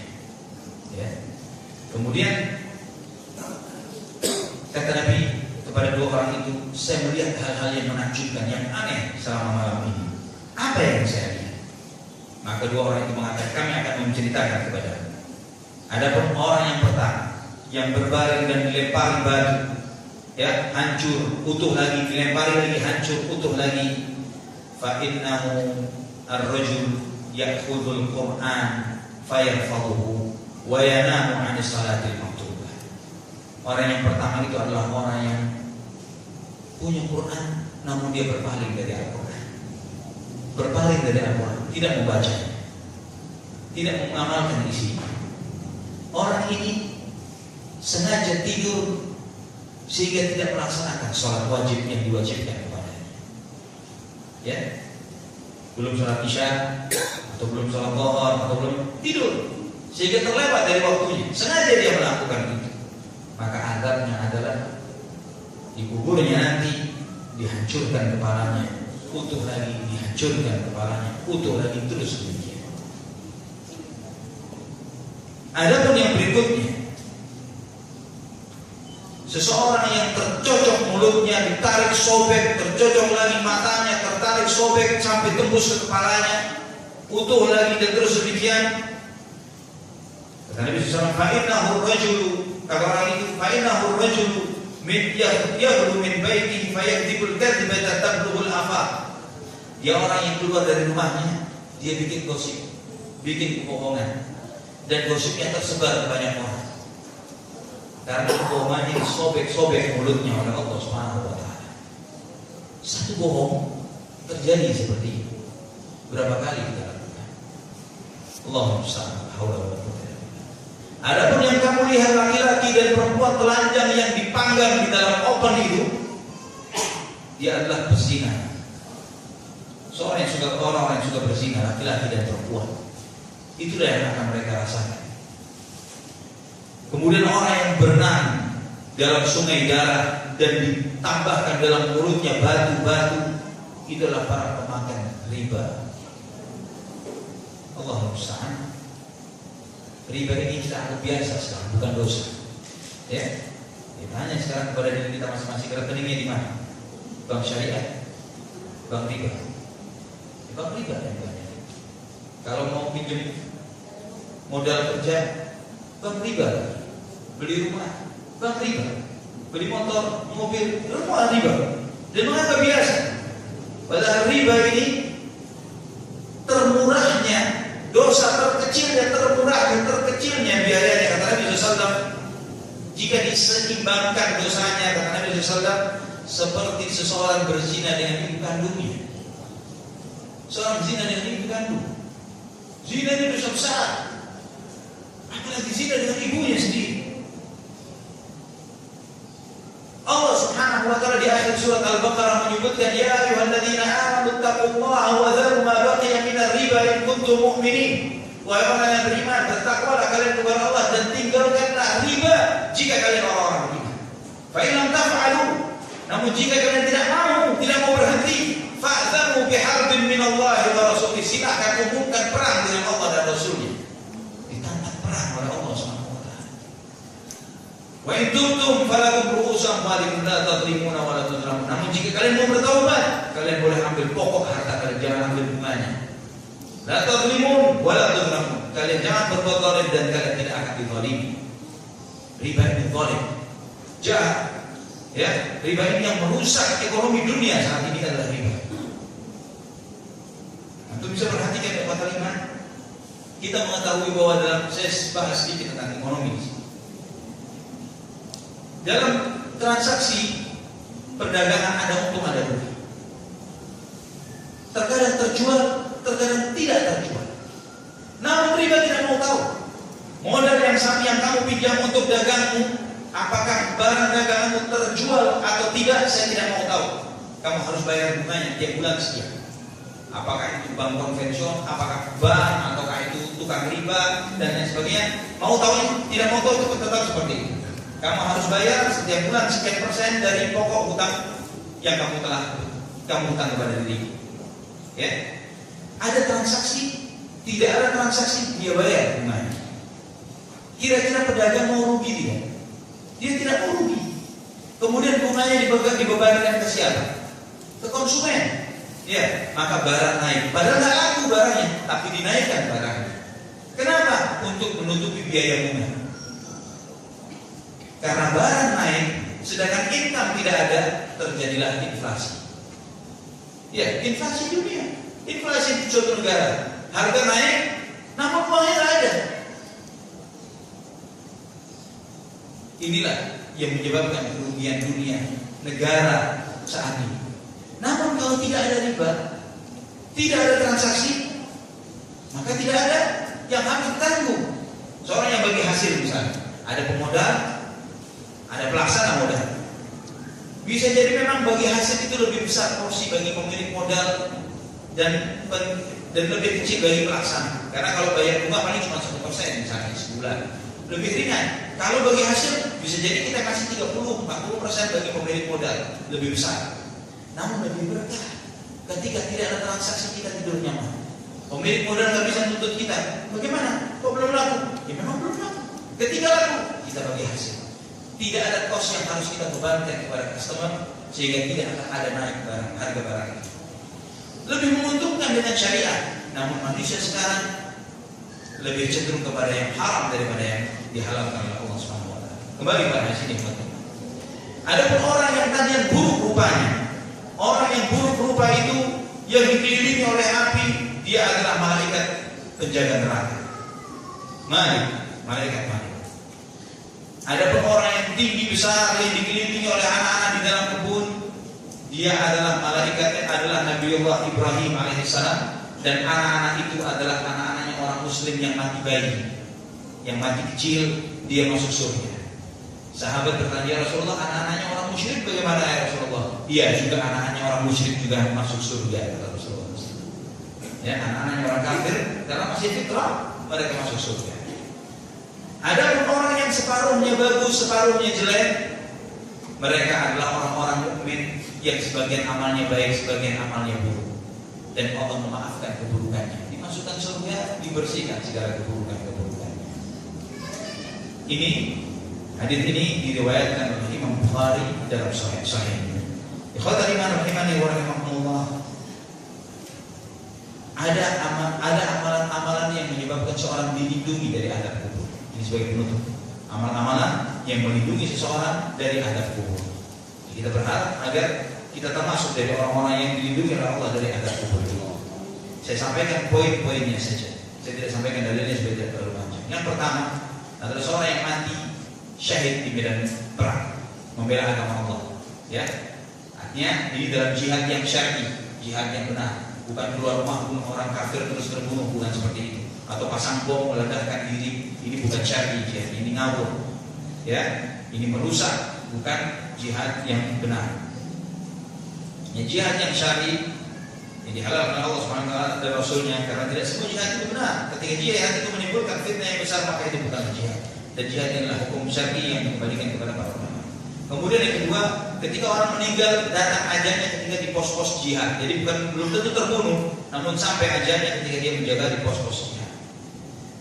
Yang ketiga, orang yang meninggal karena sakit perut. Muslim ya, bukan kafir ya, Muslim sakit perut, apakah diare ataukah liver ataukah semisalnya, meninggal dunia, dia mati dalam keadaan baik, dalam keadaan husnul khatimah. Ya, dilindungi dari azab kubur. Kemudian juga orang yang setiap malam membaca surat Tabarakalladzi biyadihil mulku wa huwa 'ala kulli syai'in qadir, surat Al-Mulk. Ya, kata Nabi sallallahu alaihi wasallam bahwa surat Al-Mulk adalah surat yang melindungi orang yang membacanya dari azab kubur. Yang terakhir, yang kelima, seorang yang mati di hari Jumat atau malam Jumat. Seorang Muslim yang mati di hari Jumat atau malam Jumat, kita berharap kepada Allah agar beliau, orang tersebut, dilindungi oleh Allah dari azab kubur. Ini 5 hal yang melindungi seseorang dari azab kubur. Baik, sudah selesai materi yang disampaikan. Sekarang apakah ada pertanyaan dari jemaah? Sudah ada.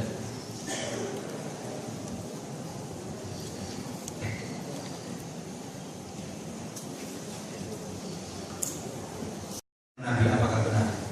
Bagaimana dengan Imam? 3 pertanyaannya. Pertama, keturunan Nabi SAW betul masih ada sampai hari kiamat. Nabi SAW bersabda dalam hadis yang sahih, kullu sababin wa nasabin munqati'un illa sababi wa nasab. Setiap nasab dan sebab itu bisa terputus kecuali sebab dan nasab, kata Rasulullah.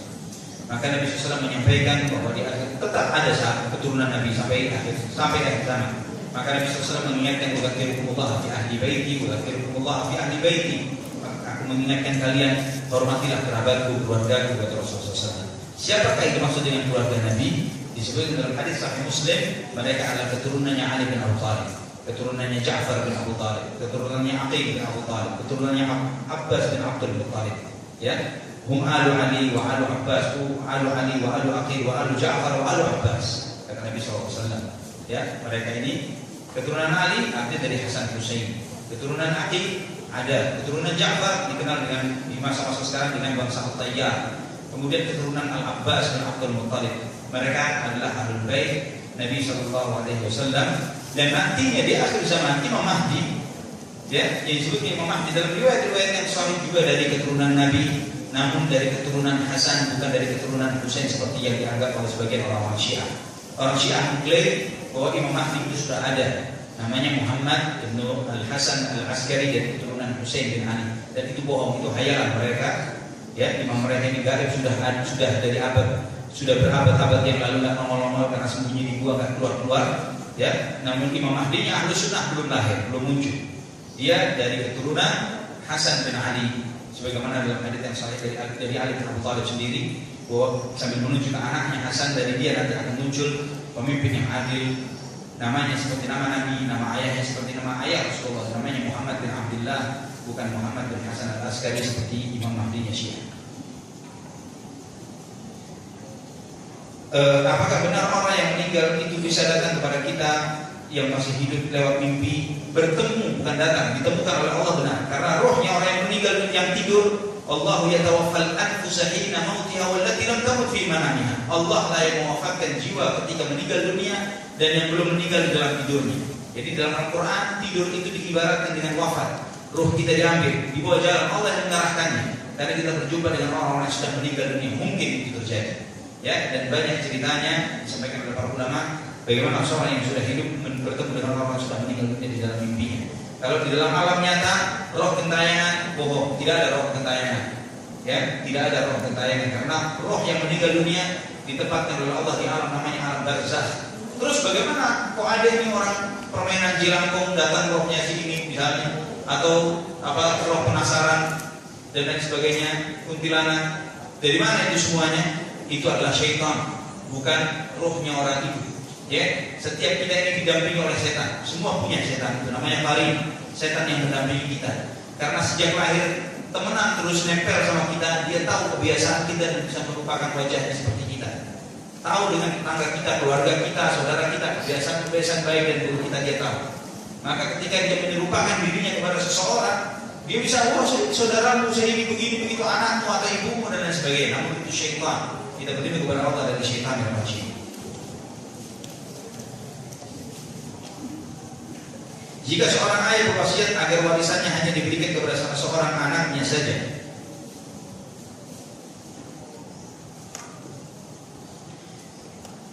jika dia anaknya taat kepada Allah Subhanahu wa taala, jangan turuti wasiat ayah. Cara bagikan warisan sesuai dengan syariat Allah Subhanahu wa taala. Bantu ayah kita untuk menjadi hamba Allah yang taat.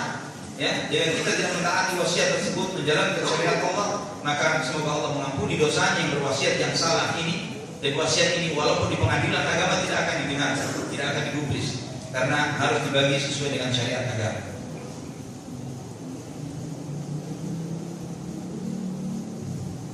Apa yang dimaksud dengan fitnah kubur? Yang dimaksud dengan fitnah kubur adalah pertanyaan malaikat munkar dan nakir.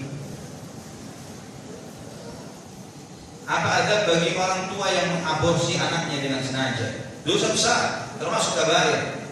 Nabi Allah Subhanahu wa taala berfirman di dalam surat At-Takwir, "Idza syamsu kuwirat wa idza nujumun kadarat," dan seterusnya disebutkan wa idzal mau'udatu su'ilat bi ayyi dhanbin qutilat.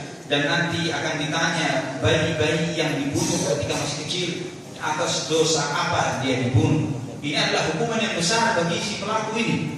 Jika di masa jahiliyah terlahir dibunuh, di masa ini lebih jahiliyah lagi, belum lahir dibunuh. Ya, belum lahir dimatikan. Tidak ridha dengan apa yang telah Allah Subhanahu wa taala tetapkan bagi dirinya. Ya, Allah menetapkan, telah mentakdirkan seorang anak, terima. Yakini bahwa ini akan menjadi kebaikan bagi kehidupan kita di dunia dan di akhirat.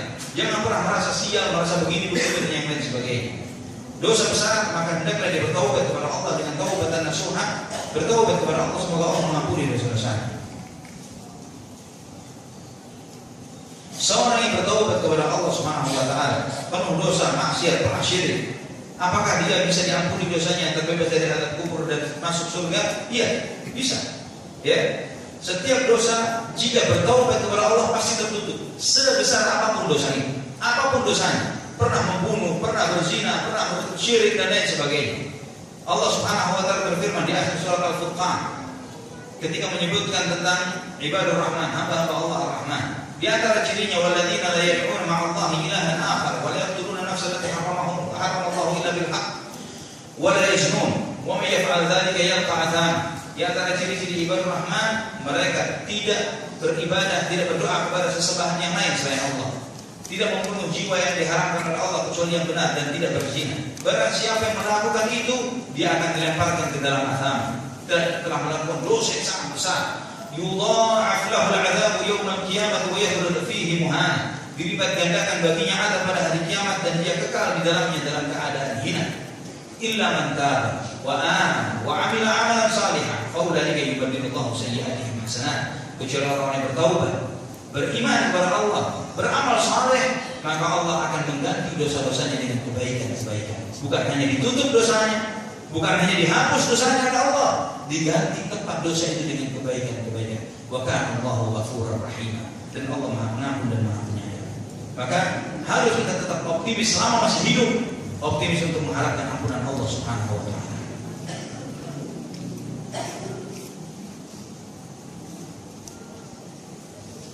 Jika ada orang yang berwasiat agar kalau mati ditaruh di peti,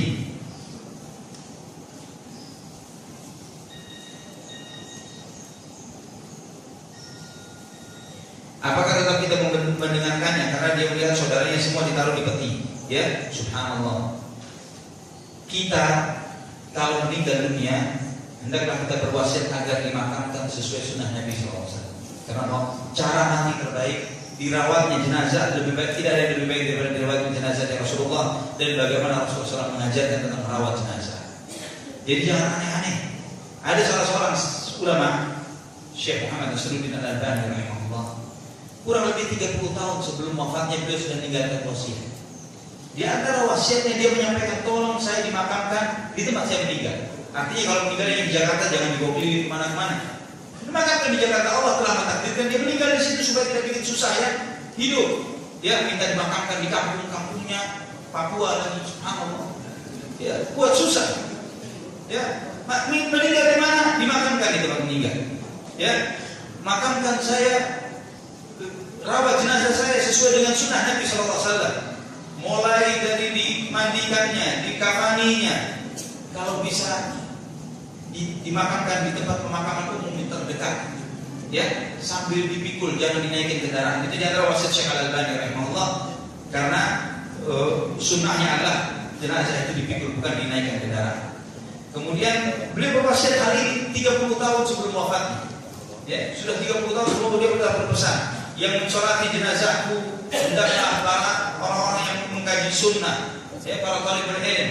Saya berharap kepada Allah Subhanahu wa taala agar doa-doa mereka dikabulkan oleh Allah Subhanahu wa taala. Orang-orang yang bertauhid kepada Allah yang tidak melakukan kesyirikan. Ini yang kita harapkan. Jika dia berpesan untuk matinya ditaruh di peti, sebaiknya kita tidak mendengarkannya. Bagaimana kita agar tetap istiqamah di lingkungan yang belum terlalu paham mengenai syariat?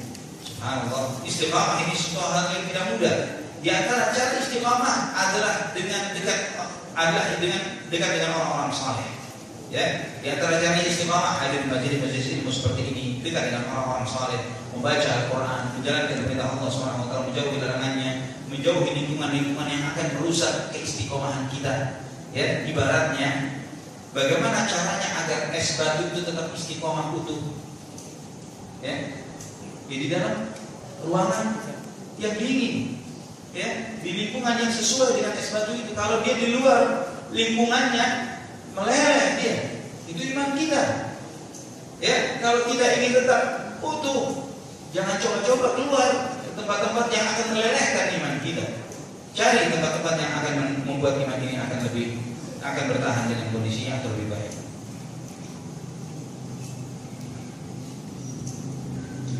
Apa hukumnya bagi orang yang selalu berdoa dan meminta kepada Allah untuk minta dipanggil atau meninggal segera karena masa lelah hidup di dunia? Dosa. Ya, tidak boleh hidup dalam keadaan putus asa. La yatamannayanna ahadukumul mauta. Jangan pernah ada di antara kalian berangan-angan untuk mati. Nabi melarang untuk pengen mati, nggak boleh. Ya, karena kita tidak pernah tahu hidup atau baik ini baik atau buruknya untuk kita. Karena bisa jadi seseorang itu dengan ditundanya kematiannya itu menambah kebaikan-kebaikan baginya, memberikan kesempatannya untuk bertaubat kepada Allah Subhanahu wa taala. Kalau mati cepat-cepat belum tentu itu adalah kebaikan bagi orang tersebut. Usia adalah anugerah dari Allah. Ya, orang dipanjangkan usianya itu nikmat yang besar. Karena nikmat untuk beribadah kepada Allah Dalam sebuah riwayat yang sahih, Nabi pernah ada salah seorang sahabat melihat di dalam mimpinya ada 3 orang yang masuk Islam baru. Yang 2 mati syahid di jalan Allah, yang satunya mati selama setahun berikutnya. Kemudian di dalam mimpi sahabatnya dia melihat bahwa yang mati selama setahun berikutnya, padahal matinya bukan mati syahid, lebih mulia martabatnya di sisi Allah daripada 2 sahabat yang mati syahid. Disampaikan kepada Nabi, ya Rasulullah, saya melihat yang matinya nggak mati syahid lebih mulia daripada yang mati syahid yang meninggal setahun sebelumnya. Kata Nabi, kamu tidak tahu dalam setahun berapa banyak jumlah rakaat yang dia lakukan, berapa banyak sujud, munajat, zikir, tasbih, tahmid yang dia ucapkan yang mengangkat derajatnya sedemikian rupa. Jadi panjangnya usia seorang mukmin adalah kebaikan. Khairukum man tala umruhu wa hasuna 'amaluhu. Sebaik-baik kalian adalah yang panjang usianya dan baik amalnya. Wallahu a'lam. Saya jawab pertanyaan yang sesuai dahulu sebelum pertanyaan yang tidak sesuai. Banyak yang tidak sesuai.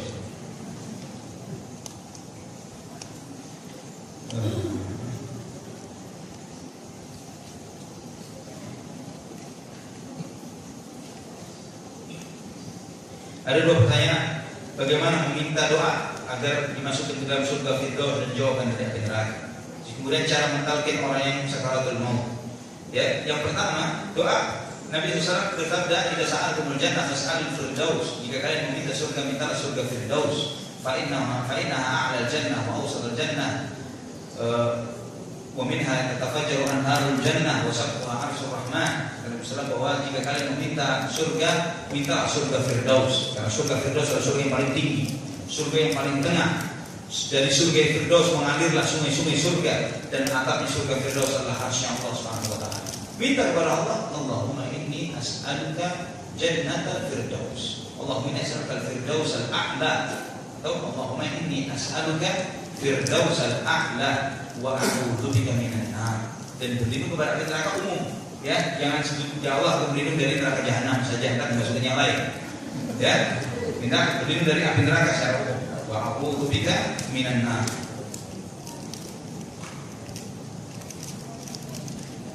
Apakah benar anak yang bayi yang lahir, bayi yang meninggal rohnya bermain dengan Nabi Ibrahim? Benar. Tadi hadisnya sudah disampaikan seperti itu. Dan juga doa Nabi SAW waj'al fi kafarati Ibrahim ketika mendoakan bayi yang meninggal, dan jadikanlah dia bersama di bawah perlindungan Nabi Ibrahim alaihissalam.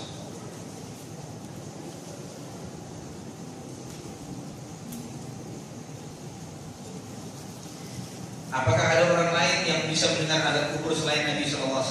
Ada mungkin orang-orang saleh, namun banyak cerita hal ini tidak selalu bisa dibenarkan. Ya, ada cerita-cerita namun tidak selalu dibenarkan. Jika dia bukan orang yang saleh, terus dengar kuburan, azab kubur, alhamdulillah bisa jadi dari hayalannya saja. Adakah azan di liang kubur? Jadi ketika menguburkan di azan. Oh maaf, tadi ada pertanyaan satu lagi tentang cara mentalkini jenazah. Mentalkini orang yang hendak meninggal dunia adalah membuat dia mengucapkan kalimat terakhirnya adalah la ilaha illallah. Itu misinya adalah agar kalimat terakhir yang terucap dari orang tersebut adalah la ilaha illallah. Jadi jangan diulang-ulang terus la ilaha illallah, la ilaha illallah. Jangan diulang-ulang. Ya, ketika dia sakit seperti itu kondisi yang sangat berat, ajar kepadanya la ilaha illallah. Ketika dia mengucap la ilaha illallah selesai, sudah. Jangan dia ngomong lagi, kecuali dia ngomong yang lain. Dia aduh misalnya, maka ajarkan la ilaha illallah. Atau dia bilang saya minta minum, kasih minum, ajarkan lagi la ilaha illallah. Selesai, jangan dia bicara sampai rumahnya keluar. Ya, buat terakhir kalimatnya la ilaha illallah. Karena kalau kita sering-sering mengajarkan la ilaha illallah terus dipaksa seperti itu akan membuat dia kesal dan marah. Ya, karena dalam kondisi sakit, lelah, sesak, kemudian dia dipaksa untuk la ilaha illallah akan menyakitkan hati. Azan di kuburan tidak ada. Nabi SAW tidak pernah mengajarkan azan di kuburan. Ya, azan itu panggilan untuk sholat. Hayya 'alas sholat, hayya 'alal falah. Mari sholat, ya, mari menuju kemenangan. Kalau ternyata yang di dalam itu dengar dan ikut berdiri, kita lari semua. Ya, jadi tidak ada mengadzani jenazah. Terus kemudian cara ziarah kubur yang benar bagaimana? Pertama mengucapkan salam di kubur. Apa salamnya? Assalamualaikum ya ahlan diyar minal muslimina wal mu'minin antum sabiqun wa nahnu bikum lahiqun nasallallahu lana wa lakum al-afiyah. Selamatan untuk kalian wahai penghuni tempat orang-orang beriman, orang muslim. Kalian telah mendahului kami dan sebentar lagi kami insyaallah akan menyusul kalian. Kami memohonkan kebaikan bagi diri kami dan kalian semua. Masuk. Kemudian kita tujuannya dia ziarah kubur adalah untuk tafakkur, merenungi bahwa kita akan menempati tempat mereka ini. Ya, tujuannya adalah untuk kita sebetulnya, bukan untuk yang mati. Namun boleh juga kita berdoa dengan mengangkat tangan, menghadap ke kiblat. Kita doakan yang meninggal dunia, Allah ampuni dia, rahmati dia, lapangkan kuburnya, maafkanlah segala kesalahannya, terima amal ibadahnya. Doakan yang baik-baik untuk yang meninggal dunia. Boleh. Apakah baca Quran? Tidak ada baca Quran. Ya, tidak ada bacaan Quran ketika mengantar ketika berjalan.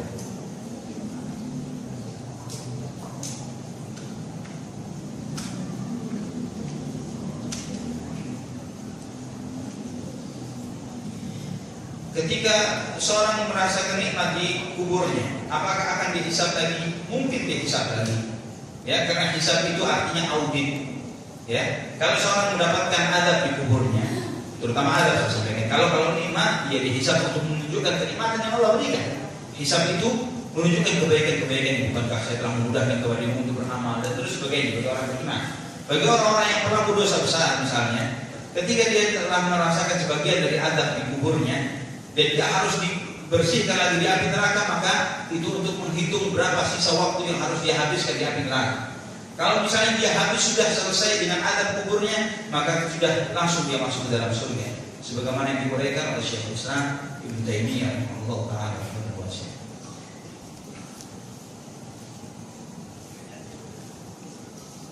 Masya Allah panjang.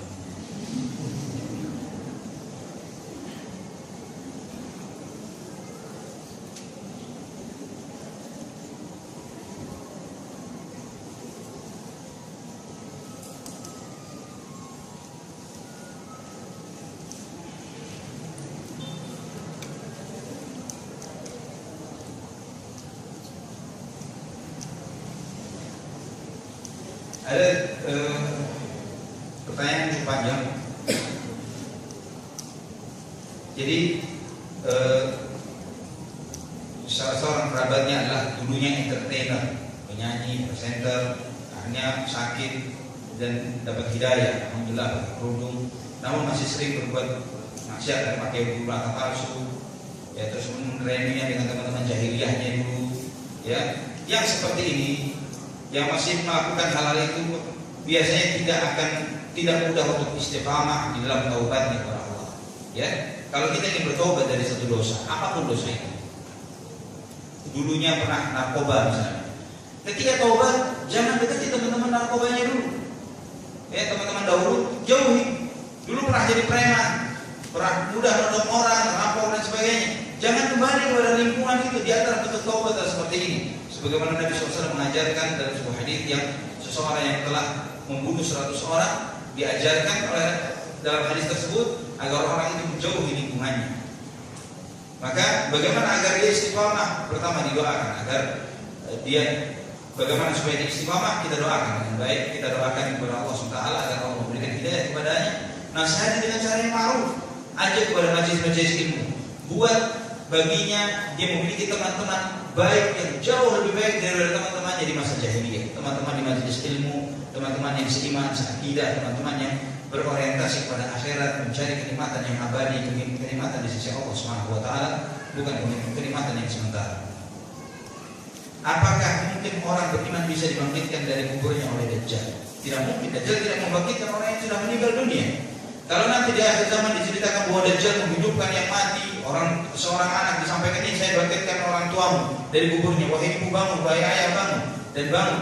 Kata Nabi SAW, itu bukan ayah ibunya, itu adalah syaitan yang membangkitkan dari kematian hanyalah Allah Subhanahu wa taala.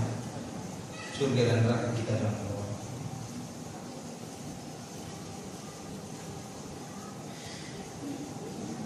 Ada pertanyaan yang saya tidak tahu maksudnya, saya tidak jawab. Tidak tahu, jadi saya salah jawabnya. Mendoakan dosa besar terus bertobat. Kita melakukan, tapi kembali lagi ke dosa besar. Ketika seorang melakukan dosa besar, bertaubat, jatuh lagi dalam dosa besar itu lagi, taubat lagi, apakah ada kemungkinan untuk diterima? Sangat, ya, sangat ada kemungkinan. Allah tidak pernah bosan kecuali kita bosan kepada Allah Subhanahu wa taala. Allah tidak pernah bosan kecuali kita bosan kepada Allah. Namun ingat, taubat yang diminta adalah taubatan nasuha. Taubatan nasuha itu syaratnya 3. Pertama, menyesal dari perbuatan dosa yang dilakukan. Kalau dia melakukan dosa, nggak mau saya taubat, tapi nggak nyesal dari dosa yang pernah dilakukan, itu belum taubat. Yang kedua, meninggalkan dosa itu. Itu konsekuensi dari taubat. Saya taubat, tapi dosanya jangan terus. Ini namanya bukan taubat. Yang ketiga, komitmen kepada Allah. Ya Allah, saya janji untuk tidak melakukan dosa itu lagi. Itu syaratnya taubat. Ini syaratnya taubat. Namun kalau dia tidak berkomitmen ini, masih punya cita-cita, saya taubat deh sekarang deh, ntar minggu depan lagi. Ada niatan, Allah Maha tahu isi hatinya. Taubat mana yang benar dan mana yang tidak. Kalau dia sudah jujur dengan taubatnya, namun dia terjerumus lagi dalam kubaran itu karena godaan syaitan, karena mengikuti hawa nafsunya, Allah masih membukakan pintu taubat baginya. Allah tidak pernah bosan sampai kita bosan kepada Allah Subhanahu wa taala. Apakah ruh hanya di manusia atau pada makhluk Allah yang lain? Semua makhluk ada rohnya. Ya, semua makhluk hidup ada rohnya. Ya, binatang ada rohnya dan sebagainya. Bukan hanya manusia. Dan ruh itu adalah makhluk, ya, adalah ciptaan. Ketika makhluk adalah ciptaan, Allah tidak disifati dengan ruh. Ya, Allah tidak disifati dengan ruh. Tidak ada penyebutan roh Allah, itu tidak ada. Itu adalah ciptaan Allah Subhanahu wa taala. Ini rahimani wa rahimahullah, beberapa pertanyaan yang sampai, dan jika ada yang belum terjawab saya mohon maaf sebelumnya. Semoga materi yang disampaikan bermanfaat untuk saya pribadi dan kepada jamaah sekalian. Pada kesempatan ini kita mengkaji tentang salah satu akidah Ahlussunnah, antara nikmat dan azab kubur. Suatu akidah yang wajib diimani oleh kita semuanya. Di suatu perjalanan yang pasti kita tempuh. Setiap kita pasti akan menghadapi kematian dan akan dihadapkan di antara satu di antara keduanya, antara nikmat atau azab.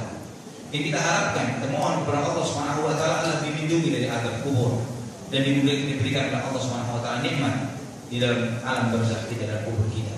Kita harus senantiasa mengingat sabda Nabi sallallahu alaihi wasallam, "Innal qabra awwal manazilil akhir." Bahwa kubur ini adalah rumah pertama kita di rumah-rumah kita di akhir. Rumah pertama kita adalah kubur. Fa in naja minha fama ba'dahu aisar. Jika di rumah pertama ini kita selamat, maka kehidupan sesudahnya akan lebih mudah bagi kita. Wa in lam yanju minha fama ba'dahu ashad. Jika kita tidak selamat di kubur kita, sesudahnya akan lebih mengerikan. Jadi siksa kubur dibandingkan siksa akhirat, neraka, mana lebih besar? Siksa neraka jauh lebih besar. Pertama, siksa neraka ini dibongkar aib kita di depan seluruh keluarga kita. Seseorang disiksa di depan ayahnya, di depan ibunya, di depan istrinya, di depan anak-anaknya. Diadab dengan semua orang tahu. Di kubur hanya kita dengan Allah saja yang tahu. Itu lebih ringannya. Ya, lebih ringannya adalah karena tidak ada tasyir, tidak ada pembongkaran aib.